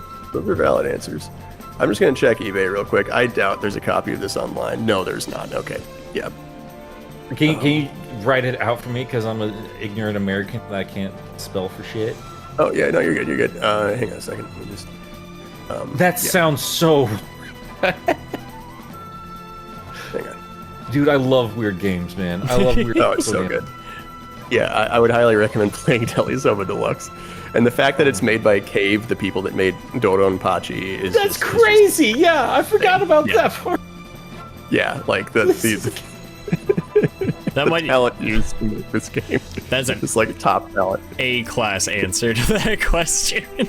The long play is 8 minutes and 55 seconds. Yeah, man, it's quick. Oh, it's quick. Oh my god. Oh man, I live for this. That's so fantastic. It looks like if you were to buy it complete, it would cost you $1,600 according to price charting. Oh my god. A loose disc would run you about $900. That sounds amazing. This is rad. I'm just watching it now. It's so good. Oh it's my called the cows, god. man. Those cows are an enemy to soba noodle delivery. Sega deliver. That reminds me. I feel like this is a separate conversation. I almost want to. I feel like I want to deep dive in another podcast about it. It's like just some weird, sick tendencies as a gamer. I thought it was hilarious because the cows reminded me of the Cruisin' USA deer in the arcade version. Yeah, man. I first played the Iowa one, the Iowa level, because that's where I live. And then I blew up a deer, and I thought it was the funniest damn thing I'd ever seen. I never would want to do that. Like, I would never want to harm an actual animal, but that is just... I was just so disappointed when the N64 version didn't let me explode a deer. No room. And that is not true family friendly. For every cruising game. Every single cruising game lets you blow up some sort of animal. Even like the newer one, Cruisin' Blast, you get a blow up steer if you run into them. Jeez. But if you steer into them? Even the Switch version of Cruisin' Blast, with all that extra stuff, removed the steer. No. Nintendo, I know. why? That sucks. They turned into ribeyes and stuff like that. They made Bayonetta. Or they produced Bayonetta. There is a monkey on the back of... There's... a great ape, a gorilla, throwing bananas. This game's amazing. Oh, it's so good. Yeah, if you run into the cows, they just get pissed at you. Right. Wow. This is an incredible answer. Oh my god. That... I need to play that now. That sounds incredible. It looks incredible. Like, I would rather own a copy of this than Panzer Dragoon Saga, like, straight up. Yeah, you know what? Fair. You know, yeah. I usually just go, when it comes to Saturn collections for me, like, yeah, there are things I want from the Japanese version, but dude, I just love those boxes so much. Mm-hmm. I really, really, really love the long boxes. So any chance I get to, like, you know, hear about... I'm sure it's more than Saturn Dave, but I like, when it comes to Dave, like, he's like the go-to name, I think, when it comes to like quality reproductions for long box stuff. His stuff is incredibly good. Yeah. Yeah. Because like, I'm not just saying that because I'm his friend. Like, it's really high detailed, high quality work. Yeah, and I would gladly spend my money on stuff like that because like I go to Etsy and I've gotten a reproduction of Saga and Burning Rangers that way because hell, I'm not going to spend money on the original how else are you gonna anymore. get it, right? Like, Yeah, but like Yeah. the print qualities are just dog shit. You know, it's just right? Yeah, some of them aren't good. There's a couple that are good. I Yeah. think one that people go to nowadays, and I've never bought any from this guy, but people seem to really like Enigma Customs. That dude's been putting together good like Saturn stuff. But again, I've never bought any of his stuff, so I'm not like I don't have a personal review for you for that. Buy at your own risk. But he's doing a lot of like games that have English patches and stuff like that. You know, like Blue Chicago Blues or Asuka 120%. He's got a cover for that up there. Sakura Wars and whatnot. But from what I've heard from other people, they seem to like this dude's Saturn covers. So. I'm not entirely sure who I ran across on Facebook, but I bought my my English patched Saturn version of Castlevania through somebody, and yeah, like the quality was good enough to the point where it's like I could not legitimately tell if this. If you didn't know any better, I would assume an American. Like I can't believe we're at that point in the fan community. Right, That and makes the me so Saturn happy. Dave stuff was there. Yeah, like down to the instruction manuals and stuff and all that. Like it was 1-to-1 to what a high quality actual American game would have looked like if it came out for real. Like Has yeah. not that So like super. I don't want to super pester thick. Dave. Like I remember when I spoke with him at Portland, just like I think it was like 2 years ago now. I want to say.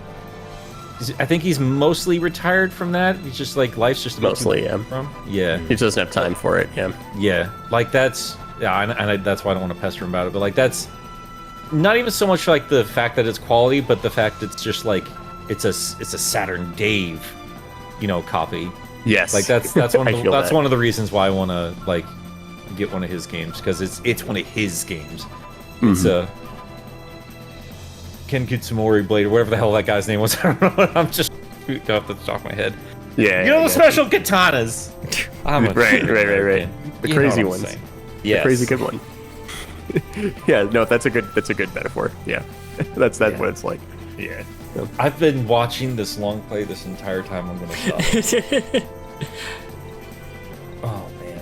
There's one more piece of Saturn lore I'd like to impart on YouTube, fine gentlemen. Please. Please. And your answer to this upcoming question is not as important as what comes after. But have either of you heard of the Saturn game Death Crimson? Yes, I've heard of it. Yes. Yeah. Okay. If only because I've seen the sequel that was on the Dreamcast. Okay. I'll post a long play just for context here in our chat. Okay. This is rated as the worst Sega Saturn game by Japanese players, Oh, like hell the yeah. bottom of the list. It is bad enough to attain cult status, bad enough to ascend into art. And I'll let you finish. You're starting to remind me of something about the Dreamcast.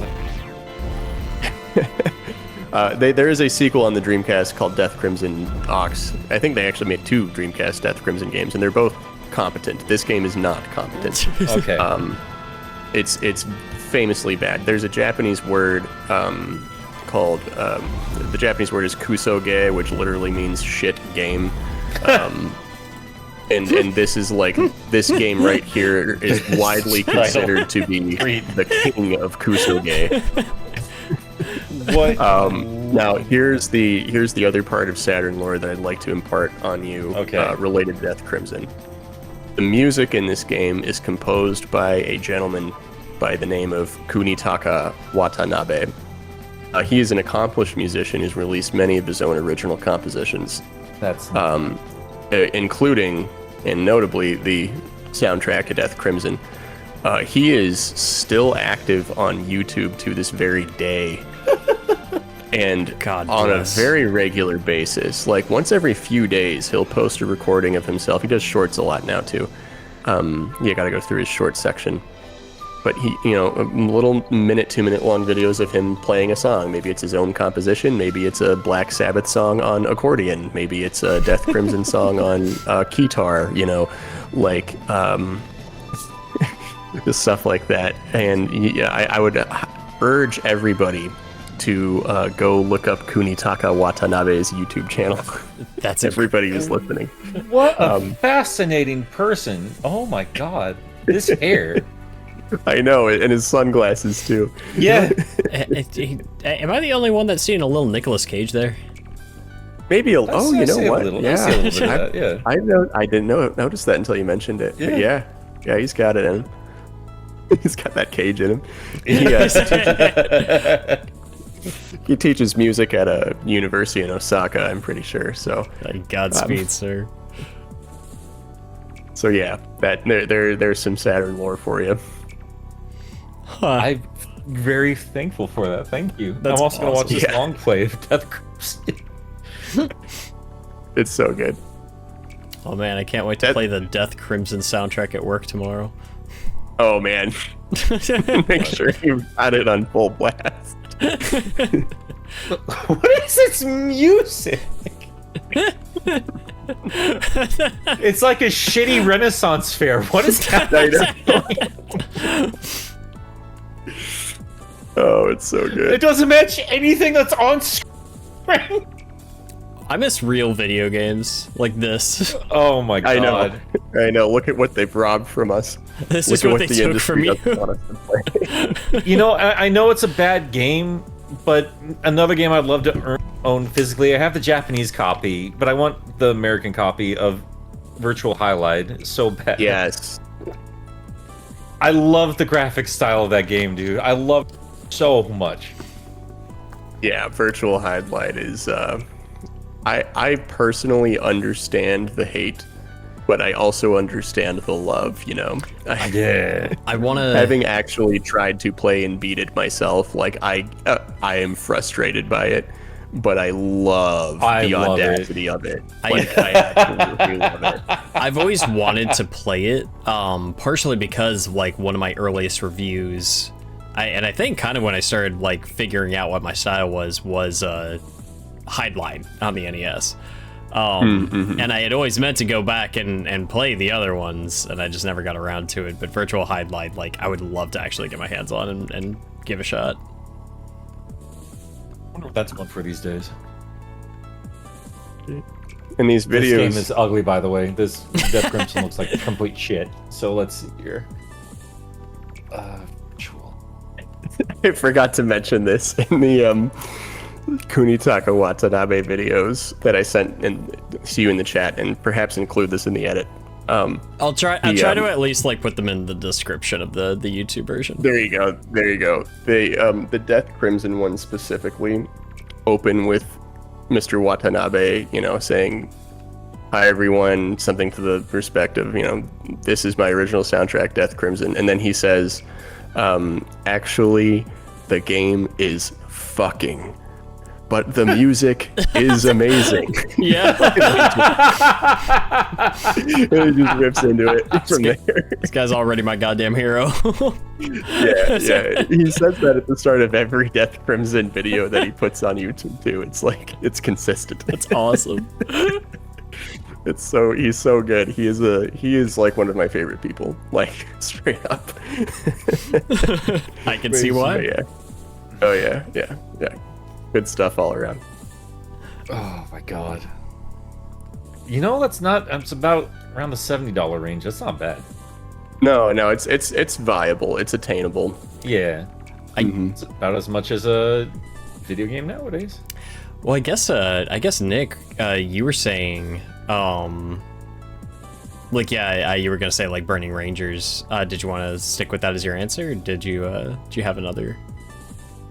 It really is this kind of trash, dude. It's like, if it's not like a quality game like Burning Rangers, it's going to be Virtual Highlight. Yeah. That looks so... That's my kind of jank, baby. Virtual Highlight's a solid answer to this question. Yeah, Virtual Highlight's like an actual like interesting game. Like that'd be a neat one to crack open. And like, so is Burning Rangers too. I mean, it's a very good game. Burning Rangers is awesome. It slaps, but man, Virtual Highlight though, that's that and Death Crimson. Those are two of the Saturn's very best. Top 5. Magical. I guess for me, maybe less so. Like, I think I would like to own it. I don't know. I want to play it, I guess, is more the answer. But I am so interested in Astral now. Like, I really want to play that. Oh, yeah, Astral's awesome. Yeah. Yeah. It's, gameplay-wise, the Japanese version's better because it's easier. Mm-hmm. They made it stupid difficult in America by decreasing hit points and taking away health items, so that way people would not rent the game and would instead buy it so they have time to beat it. Sure. It was one of those things. They did that a lot back then. But the Japanese version doesn't have that problem, so... It's just that the cutscenes and the awful dubbing in English on the American version are so special, along with the fact that the American version of Astral, fun fact here, is the only American Saturn game that does not have the name of the game on the spine. I noticed that. I was believed concerned. to be a mistake. Yeah. I was concerned it was a misprint, but I was relieved to find out that is no, just a little quirk of that particular game. Yep. You've been relieved, or you would have been like, oh. What? You cut out a little bit there, buddy. Well, I was saying, like, if it was a misprint, you would have landed yourself a very rare copy. Either that, or I think what I meant to say was reproduction, like like a misprint. fake or something. Yeah. Gotcha. Yeah, that's fair. If you're ever looking at someone's shelf of Saturn games and one of the games has no name on the spine, it's a stall. Okay. Well, that's about the start of my Saturn collection. The blank game, and then go on from there. Yep. I have all my Saturn games up. Yeah, I gotta play that one. It just like everything about it is just like the kind of vibe I'm into. I love weird atmospheric mascot platformers. I mean, Klonoa is a big reason as to why. But there is some sort of Klonoa quality that I get out of that thing. Oh, I can see that for sure. Yeah, you would dig a stall then. Some of the controls are not as smooth as I'd like them to be, but sure. it works fine. It works totally fine, and the atmosphere they build is really nice. It tucks you in with a nice thick blanket and a warm cup of tea. Like, a stall takes care of you. You know what I'm saying? Like, it's good. When I saw it in action, this is going to sound very strange. There were a couple of games that the aesthetic was sort of reminding me of. And the first might seem a little more obvious, and that was Rayman. The other was Calibri. There was something about it that was kind of reminding me of Calibri. Oh, just that kind of era. Yeah, it's just that kind of era, like that, like Tempo. I mean, Knuckles Chaotix, stuff like that. That was just very. I just call that's the mid '90s Sega vibe. There was I think that's the weird bug-eyed, colorful, beautiful games that Sega was making. There was a certain way detail was scaled that that was very unique to those kinds of games, I suppose. Yeah, absolutely. The sprite work in Astral is especially good. The way they do scaling, and they even do I just noticed, I was replaying it today because we were talking about it. Like, I gotta go play it real quick. Yeah. And I didn't respect this when I saw it the many times I played it before. In the intro cutscene to the first boss, not a cutscene, but it's like the first boss comes in. Astral walks into frame into the boss fight arena, and then all the sprites rotate. Like, it rotates, the camera rotates behind Astral, but it's like the sprites rotating and the parallax moving and rotating to see the boss come in towards you head on, and then they rotate back. They rotate back, to the left-right plane, but it's all sprite work. It's all like, I was like, whoa, wait a minute. That's they like did hand something done. here. Yeah. You know what I would love? That was cool. We gotta take that introduction, the boss is like charging down at you, replace it with Pepsi Man. There you go, man. Yo, if you guys on y'all on that Smash Remix mod? You guys tried that out? I really need to play that. It's so good. They put Pepsi Man in it, but it's like a subtle inclusion. It's not one of the characters they threw into the mod recently is Dragon King from the Smash Bros before it was a Nintendo game. Okay. And one of its alternate costumes is the is Pepsi Man. Essentially, it's the colorization of Pepsi Man. Was there like looks so good. Was there an early version of Smash Brothers that was not Nintendo centric? Originally, Yeah. it was supposed to be a platform brawler with like just regular ass looking dudes. And then Nintendo was like, "Hey, you're doing something neat here. Let's put Mario and Pikachu in it." And he was like, "Okay." Can we put Kirby in it too? And they're like, "Yeah, fuck yeah, man, put Kirby in." I was like, "All right, sweet, yeah, I'm in, bro." And then yeah. I'm learning so much fun stuff tonight. Also, didn't Pepsi recently just make a social media post kind of referencing Pepsi Man? Oh, did they? Oh, this Yeah, I is think huge so. news.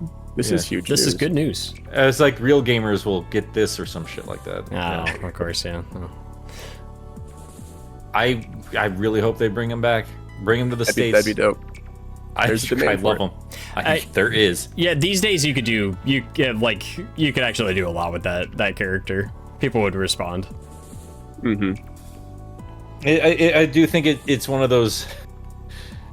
Well, I think people would respond just in the if you don't leave Twitter. Yes, I don't think it would actually make them money. I think it's the internet mistook, memes for actual popularity. Such as the case with Sony re-releasing Morbius or bringing Bubsy back in any kind of form or function. It's Morbin time. It's Morbin time. God, I am so pissed. I like they released. Sorry, this is completely unrelated. But you mentioned Morbius, and it just got me thinking. Man, they released a trailer for Tron Ares this week, and I'm like, God, everything. 99% of this project looks incredible, and I want to be excited for it. And then there's Jared Leto. I think it looks like shit, but you do you, boo. Oh, you don't. You wouldn't get it. It's fine. I like the other bits of the Tron franchise. It's too red. It's too red. It's too. Oh, you hate the color red, don't you? Yeah, but I don't know. I know they're going for like this weird thing. It's just. Whatever. It's fine. I'm not. I can't get into that whole discussion here. Yeah. Just think of all, like, if Morbius came out 15 years ago, think of all of the THQ Morbius games we could have gotten, and we don't. That's have them. Can you imagine? Can you imagine? Oh my Can you imagine God. Morbius for the Nintendo DS? Like, that would have been amazing. It's got that vibe, baby. You have Like one of not those- even like not even like a full console game. Just like went straight just to the shitty DS. game. Right. you do that. You get the touchscreen for a little dress-up game when that guy is guy's getting dressed to the "Have Sex" song. Yeah. Perfect. Yeah. Oh man. Yeah, I think it would have been a smash hit. Would have been something. Would have made him They $1 would million. have advertised Jared Leto lazily spitting out his lines. We got him, guys. We got him. Do you think they would have had part of his Jared contract. Leto? Would Leto have done the voiceover work, or would they have hired someone to impersonate him for the DS game? They It would have done the depends. Iron Man route where they had Jared Leto for the cutscenes, and then during gameplay, it was just somebody that sounded nothing like him. That was insane. That was so weird. Yeah. Yeah, that's a good question. Would Jared Leto have voice or not? Is it a Van Helsing situation where they just went a little bit overboard thinking that it was going to be a much bigger deal than it was? Because they had what's his face voice Jackman? voice Van. Yeah, he voiced himself in Okay. well, he voiced his character in the video game. Well, I mean, I think he's done that a couple of times. He did that for, what is it, that Wolverine game? That was later though. Oh, well, I'm just saying, like, he seems to play ball with, like, the voiceover roles for that sort of thing. That was, man, what an amazing time that was. I was actually Nothing just to do with the Saturn. nothing to do with the Saturn. Nah. One last anecdote on just like the weird licensed games and just getting voice actors in for stuff. Because like somebody mentioned it on Blue Sky earlier today, is like I had some friends arguing about Transformers, and somebody was just like, okay, but I have like my peak Transformers media, and they posted like the Transformers Decepticons game for the DS. Oh hell yeah! Actually, a really good game. It might be my really? It might be my favorite version of like the movie tie-in game. Ooh, I'm gonna have to download that. That's interesting. It's chunky, but it's like a 3D action game. They give you an avatar character. That's Man, I love that shit. I love these machines that shouldn't be doing 3D. Oh, these are not negatives. I love that. Yeah. These are not negatives. They give you an avatar character. You can go around in these open world environments on the DS. And you can scan different vehicles to change what your vehicle mode is going to be. Vehicle. And then they had Keith David play as Barricade, and it was great. So I love this. yeah. No, that game rocks. You sold me on it. I don't remember much about the Autobot version, but the Decepticon version is just like, oh no, you're playing as the bad guys. Like, you're running around all these environments. You murder Optimus Prime at one point. It's great. I am ROM now. I was gonna say, you boys. I wish I had a suggestion for a game, because you both have given me insane games to. Oh, did we lose you? I'm so excited. No, we cut off. Okay, no, there you are. There I am. Yeah, No, I just don't have any. I don't have any great examples to give you guys, but you guys have both given me great games to check out. Wait a minute. We in this second recording, we didn't get to my second crime, which my second crime is that I'm a huge Sega fan, but I have not played a lot of Sonic games because I care more about the other Sega franchises than Sonic. Fair enough. He explicitly said in the first recording that he absolutely despises Sonic the Hedgehog, and he wishes that every Sonic fan would stop altogether. You don't have an insane Sonic fan base on. You can't get away with this joke. Oh. Right. So I've played the Genesis. I've played up to Sonic CD essentially, and a little bit of Adventure. If you were to suggest me a Sonic game, Sonic 3 and Knuckles. Yeah. How did you not play Sonic 3 and Knuckles? I've played Sonic and Knuckles. Okay. I was actually I'm talking like beyond Sonic Adventure 1. If you were to recommend any Sonic game past that, because I haven't played any game past Sonic Adventure 1. Which one would it be? I would just recommend Sonic Adventure 1. I was going to recommend Sonic Adventure 1 simply for the exploratory nature of it. It is very much of its time, and I do love it for that. The only other games I would just flat out recommend, just to understand kind of the vibes. Sonic Adventure 2 is 2001, the video game. That's very much of its time. Okay. The story is overly serious in spots, to the point where it's like people are ride or die for that game to a very degree.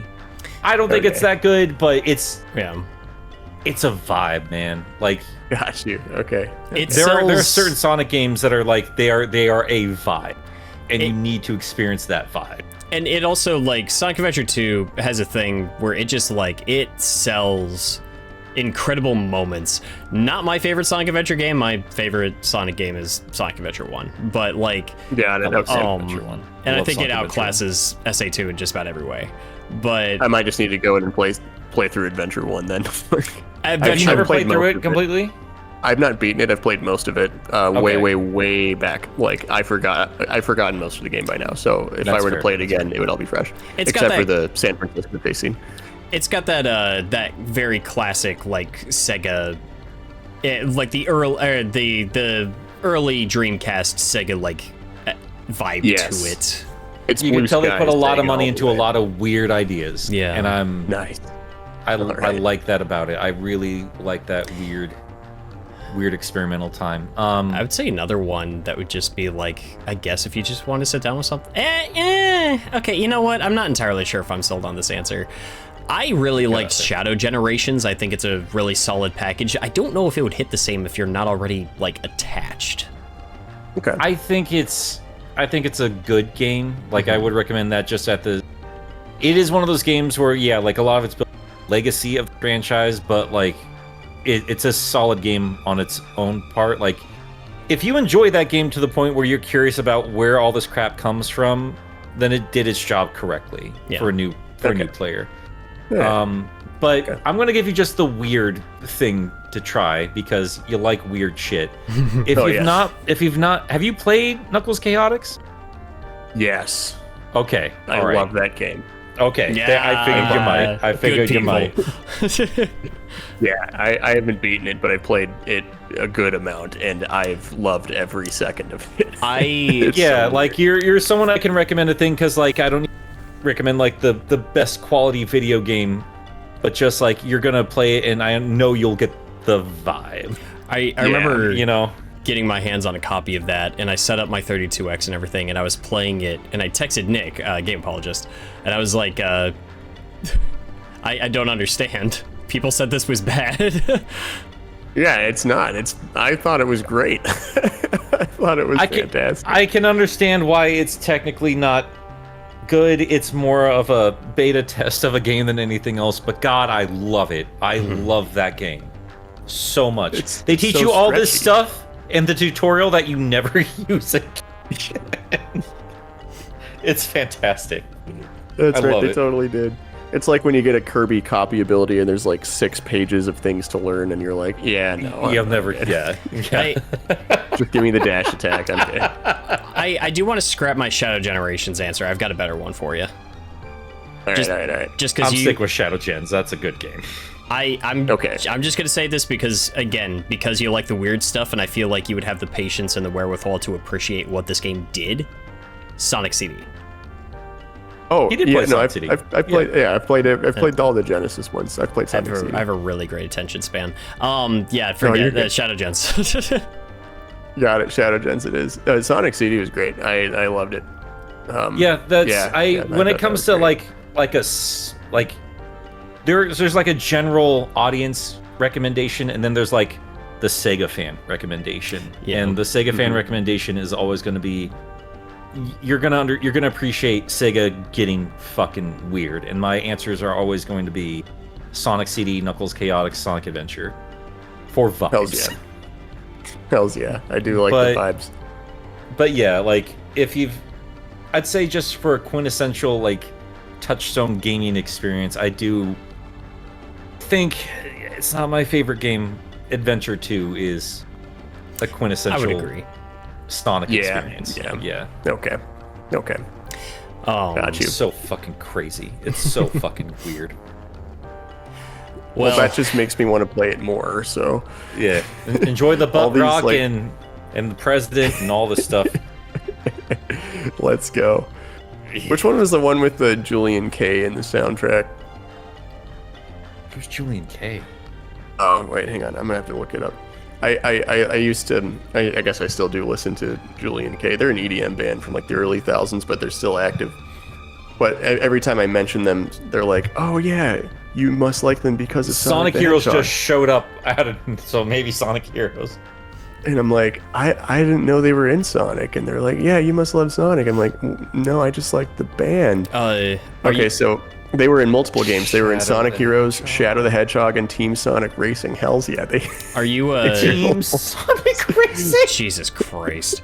Are you familiar with Sleeping with Sirens, Panda? I've heard of them. Yeah. It must have been ages since I've listened to them because I can't remember what they sound like. But yeah, I've definitely heard of them. Yeah, they got Kellen Quinn, the lead singer from that, to do the boss music for Sonic Frontiers. Jesus Christ! How did they do that? Like the heavy like metal like double bass like screaming like whole 9 yards. It's awesome. That's incredible. That is that was one of the things they did not. Yeah, they kind of when Sega was like leading up to the release of Frontiers. That game is held. How did Pup put it? You remember, Wayne? Like held together by like toothpicks and like duct tape kind of a thing. Like it's amazing that game is fun despite itself is the best way I've heard described because man it looks like just it barely got out the door. There you go. But man, those boss fights are insane. I sent you my favorite boss track. I'm listening to it. This is crazy. They do this like kind of Breath of the Wild kind of like somber, sad, melancholic kind of vibe for most of the game. And then you get And then you go supersonic, and it loses its mind. It's awesome. This song is the ultimate, like, I don't know how to there's like an era of Sonic where they like started getting into like his love life and anger issues and shit, and it's like,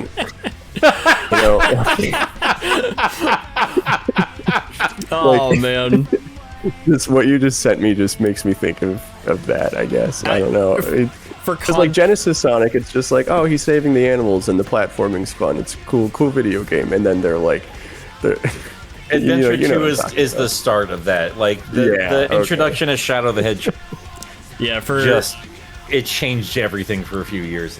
It goes off the rails for a little while. With this particular boss fight, you're fighting this giant, like, ancient robot dragon, like, chasing it down through the sky over the area you just got finished exploring. You, like, pick it up and throw it into a mountain at one point. It's so crazy. It's awesome. That's hilarious. It's awesome. I love it. I love it, dude.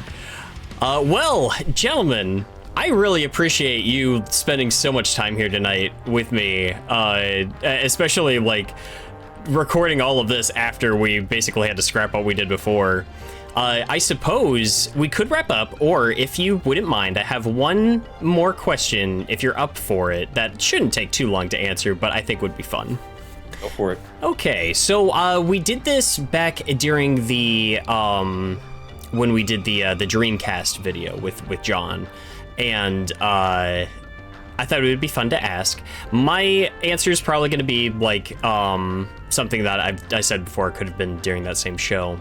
But it's like, if you could pick a game from that era that was not on the Saturn, but you could put onto that system, what would it be? For me, it'd be Silent Hill, the first one. So like okay, let me see if I understand this correctly. So like a PlayStation kind of game, but bring it over to the Saturn that we didn't get? Yeah, if you could just pick a game from that era. Klonoa. Yeah, that's a good answer, actually. Yeah. Would go with Star Wars Arcade. Ooh. As in, not the 32X version, but like we're talking the arcade original. Oh, holy cow. Crunch that down onto the like, Saturn. Not the Vector one, but like Sega made a Star Wars arcade game. No, not okay, the lightsaber I was one. thinking of Star Wars Trilogy. Yeah, I was thinking Trilogy. That would be sick. That would be sick, but no. I can't imagine that on the Model 1 arcade board, the same one they used for Virtua Fighter and Virtua Racing, they made Star Wars Arcade, which was just a TIE fighter dogfighting game where you go in and you blow up the Death Star. It had really shiny, flat, no textured graphics on everything, no textured polygons on everything, and it was fucking sick. And you just go and you blow up the Death Star in like across multiple arcade stages. So if they ported that to the 32X, but I thought it looked terrible. What they should have done was they should have ported that to Saturn, and it would have looked phenomenal. And they maybe could have expanded on it further and added more game modes and stuff, and some dogfighting and stuff, like X-Wing against X-Wing kind of thing. That's a really good idea. I like that. I think they should have done that, and I really wish they did. Yeah. There's no Star Wars game on the Saturn. Like, it's weird. Really? Yeah, there's no Star Wars game on the Saturn. Sega CD has more Star Wars games than...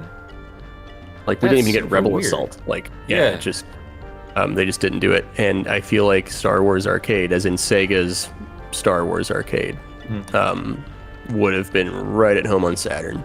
And yeah, they should have done it. Fun fact,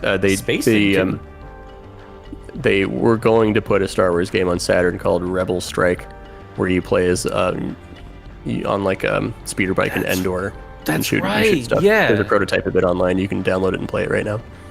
So that's cool.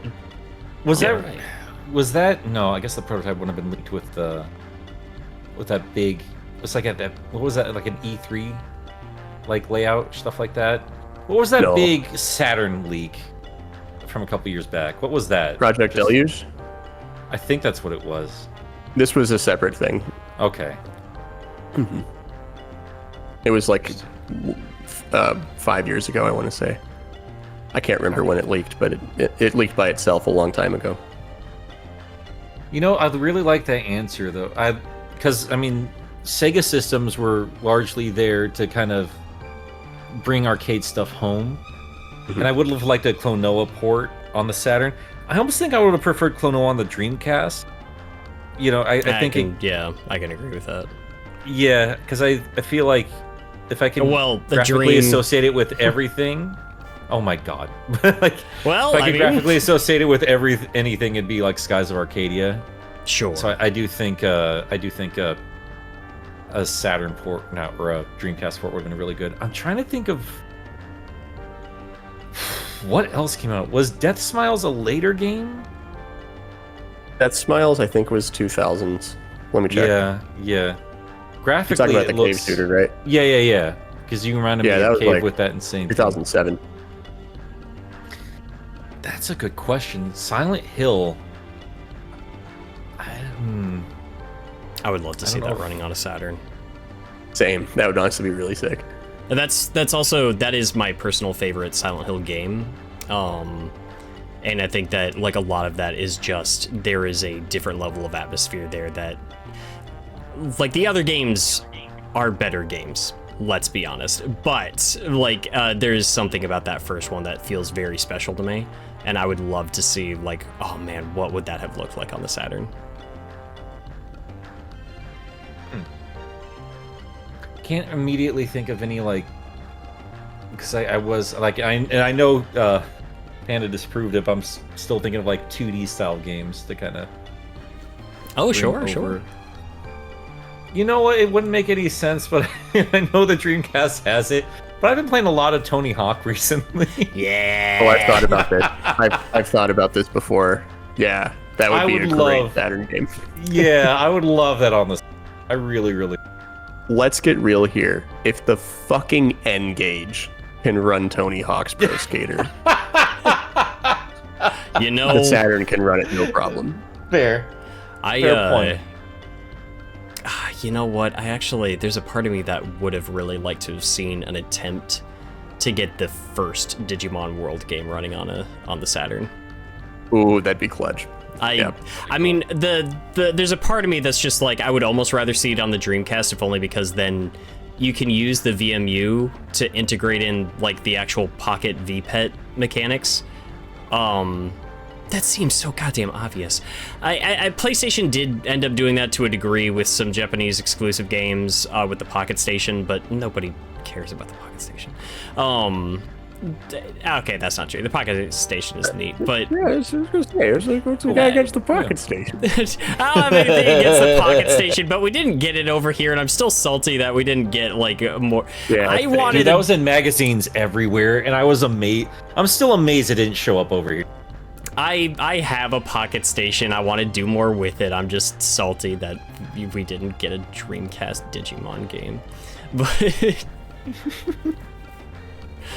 there's one other game I wish would have come out on Saturn. Oh hell yeah, go for it. Night Trap. Yeah. All right. Yeah. That's serious. Explain yourself. Why? Why not? Well, that's it. Just why not? Yeah, exactly. It's there. It would have sold copies, and people would have loved it. Because, like, in that era, the only high-quality versions of Night Trap that were out either required you own a 3DO or required you own a Sega CD and 32X and use both. Sure. Which, like, no, ew. But like they could have put it on Saturn in a wholesome, you just put the CD in and it works package, and it would have been, it would have looked high quality for the time. They fucking ported Corpse Killer and Quarterback Attack, but not Night Trap. I just that blows my mind. That blows my mind. Damn it, Wayne. Now you got. This is one of those questions that's hard for me to answer immediately, and then when I start keep the snowballs. I'm gonna like wake up at 3 in the morning being like, I should have said Spyro the Dragon, or This has turned into like one of my favorite questions to ask. I have going on along the lines of like, I kind of wish it got a port to the Saturn, just for the sake of it. I don't know why. It just feels like it makes sense on the machine to me. Would be like Treasures of the Deep. which is a pretty obscure PS1 game. I just love underwater games. So that, or like Aquanauts Holiday, stuff along literally just about to say that. Yeah. Yo, with VDP too, you could pull off some funky, cool underwater graphics effects. Yes, you know, you totally do that. But like outside like the more obscure stuff that I would love to see, I think just in terms of what this would have meant for like the landscape of gaming, I do kind of wish also like if Final Fantasy VII had a release alongside the PlayStation 1 also on the Saturn. Like if it just squeaked by enough to be like, okay, we're gonna make a PS1 and Saturn version of this game, and I do wonder. The Saturn was more than capable of running it. It would have run absolutely. Just fine. Yeah, it's the graphic system's not complex. It's not that. It's not demanding. Yeah. Could certainly play a CG movie. Yeah. You can have a Resident Evil style background with tiny polygonal characters walking on it. Like, easily done. Absolutely. Yeah. Absolutely. So yeah, I do wonder what that would have been like. There's a guy. Have you guys ever heard of Frog Bowl? I don't believe so. He's a homebrew developer, and he is doing demos of impossible Saturn ports. I love that. He did a demo of on the Saturn, Crash Bandicoot, Shenmue, Metal Gear Solid running on the Saturn, and he did one for Final Fantasy VII running on the Saturn.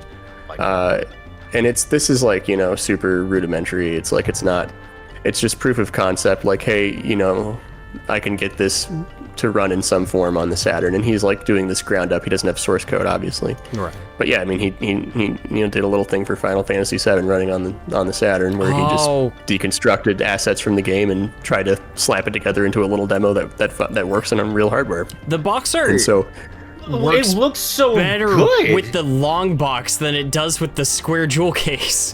I mean, the white on the white spine too. Oh my god. Yeah, it drives me crazy. It just fits. You guys gotta check out the other stuff. They should have put a little S around the comet. Oh my god. This guy does the same thing to the Dreamcast. I think he's doing Dreamcast stuff. He looks like he's trying. He got a Metal Gear Solid 2 demo running on Dreamcast. So that's wild. Yeah, he just he does shit like this. Man, this is incredible. I've got actually kind of in the vein of what you were saying, Nick. Like I think another one I would legitimately love to see get like a Saturn version. The thing is I don't know really that it would even be any different. Although if it was on the Saturn, you could do something like a space themed level with it, and that could be super unique. Kazing no Tom. Okay.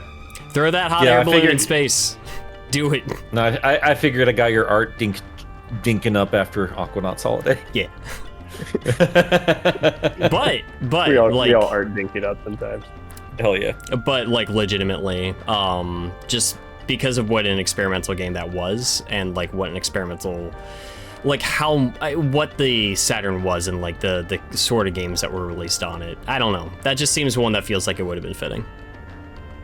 Yeah, I mean the weirder, just kind of playing around with the 3D for the sake of it, kind of stuff. That and it would be super weird. Oh man, that's gotta be a topic for another. Early 3D environments to explore. Yeah. Little states on Pilotwing 64, baby. One of my all-time favorite things in the world. Roaming around with that. I thought like Spyro the Dragon, like the first one, and I guess the rest level. of the trilogy. Artisan's like they World nailed exploration. Yeah. Oh my god. Artisan's World man. Is one of my favorite environments in any video game. Like with a couple of exceptions, and we're talking, I think a total of 2 exceptions. In the first Spyro game, there is not a single area in that game you can't reach, you can't go to. And even some of the environmental pieces you can go to if you use glitches and stuff. But you know, it's like everything in there you can just go ahead and touch. It's all there. Like the exploration was amazing, and the game demands it too because they scattered the gems everywhere, and you have to collect them to 100%. So, oh god, dude, that scratched such an itch for me. It's such a good game. Yeah, it's such a good game. I like it way better than the other ones. Yeah. I always thought the first one was the strongest one in the trilogy. I still love the other two. The other two are still fantastic. Sure, yeah. Oh, yeah. My personal favorite is the first 2, special. but Hell yeah. Like there was something special going on with that first game. Spyro 2 did some stuff, okay? Like, it did some stuff. It did some really cool things. Like, I think it took the exploration aspect of 1 and carried it over perfectly, but then it, like, blended the storytelling and the other characters existing in its universe, like, really, really well. Spyro's crazy, right? All right, so listen, guys. The lore here goes deep. All right, so in the first game, you know how there's the eggs you gotta get, but the eggs only go as far as magic crafters? Yeah. All right, so there's a reason for that. Here's my conspiracy theory. The sorceress from Game 3 was running a genocide against dragons ever since the very, very beginning, and it was, like, influencing the story the whole time. Right, so Nasty, like, gets insulted on live television, and literally that's his reason for freezing everybody. But I think there's actual source in, like, material in the instruction manual or something that says that Spyro was too small and therefore cannot be, like, frozen under this, like, mass spell that Nasty can cast. Notice how in the first game, all of the dragons in Spyro 1 are male. There are no women. There are no women at all. And that's because the sorceress killed them all in her genocide against dragons to take magic away from the Forgotten Worlds. Jesus and then she exiled the man dragons over to Spyro 1, and somehow the fucking kid Spyro is like the only youth dragon around, with the exception of these dragon eggs that haven't hatched yet. When you rescue dragons, they keep talking about Spyro fulfilling his destiny, and his destiny is the future of dragonkind, right? Like, he is, like, the only, like, alive thing that isn't, like, an old man dragon. So Sorceress sends her thieves from the Forgotten Worlds, the blue thieves, into, the place that she, exiled them to in Game 1 to take all the eggs and start taking them away, right as Nasty freezes everybody because he got insulted on live television. This was a crime of opportunity for the sorceress, sending the thieves in to take the eggs, and they only got as far as magic crafters, geographically speaking, before Spyro went in and stopped them all on his quest to free all the dragons. He defeats Nasty, the angry god, right, who was insulted on live television. And then in Game 2, he goes to Avalar. And in Avalar, there's a bunch of people, like, fighting each other. There's, like, a little civil war going on. And the devs even spoke about wanting to expand that, like, civil war aspect things a little more, but they didn't really get a chance to, like, get into that. So Ripto comes in, he, like, fucks everything up, and then Spyro unites Avalar. And with the allies he made in Avalar, they team up with him to go into the Forgotten Worlds in Game 3, which only Spyro can access. The old man fart dragons can't go there because they're too big. And then he goes in and stops the sorceress. And notice how the dragon eggs in Game 3, there are some girls in the dragon eggs. So now they can repopulate. And the sorceress is defeated, and Spyro stops the genocide that had been going on since before the trilogy even started. There's something great about the darker implications of this dragon genocide, and that it keeps snapping back to the guy that was insulted on live television. This dude was not kidding when he said he started off as a PlayStation. Well, yeah. I've had a lot of time to think about this. Clearly. Brother, if you had just dipped your blue quills just a little bit further, you would have been doing this crazy shit with us over here in the Hedgehog Land. This is how we roll. Lucky.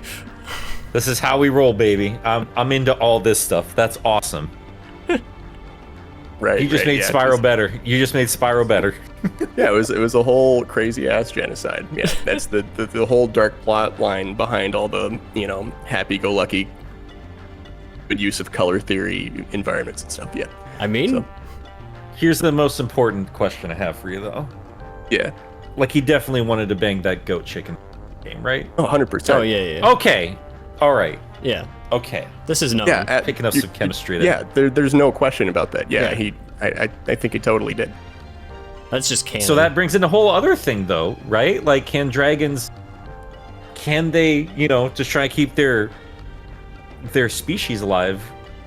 Can they hook up with goat lady? If I mean, I think he can open do to whatever that? the hell he wants, but I don't think it would result in anything further. Who can say being how magic works reproduced. when it comes to... I'm so tired. Anyway, boys, this has been an incredible discussion. Thank you all so much for joining me here tonight. I certainly enjoyed myself. I guess, Nick, apologist, starting with you, is there anything that you would personally like to plug? Anything that you're working on in this current moment?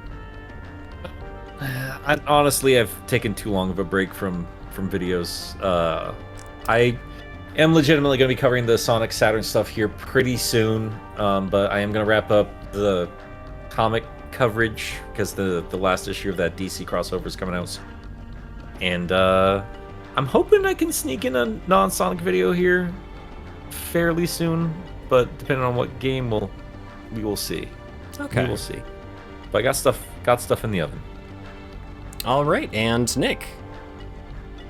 I'm working on the next video, which is according to my I do them in a release date order. So Double Switch is next. That is the last digital pictures game released on the Sega Saturn. Did ask about FFV games earlier. There you go. I got him on the brain right now, man. There you go. I got him on the brain. Double Switch is made by the same people who did Night Trap. The company is called Digital Pictures, and this video is focusing, of course, on Double Switch and its development, but it's also diving perhaps way too deep into the history of the company itself. I have amassed several interviews and a giant amount of source material, much of which has not been seen by other people. So it's going to be way too long, and hopefully I can finish it soon. So, yep. I'm genuinely excited to see it. Thank you. It's turned out way. I've unraveled a lot more than I thought I would with this one. So seems to be an ongoing thing for you with these videos. It's just my luck, Call it good or bad luck, but yeah, that's what it. That's Good for me. Good for me. Well, happy looking forward to it. I do, absolutely. I look forward to that. I appreciate you boys so much for spending all this time with me here tonight. I had probably a collective 3.5 hours. It's fun talking about stuff we care about. This is awesome. This was a very good time. Of course, this video will go up live 1 week early for anybody paying on Patreon. And then it'll go live on the Realm of the Rocks YouTube channel 1 week after that. So, with all of that said, everyone, thank you so much for watching, and we will see you next mission.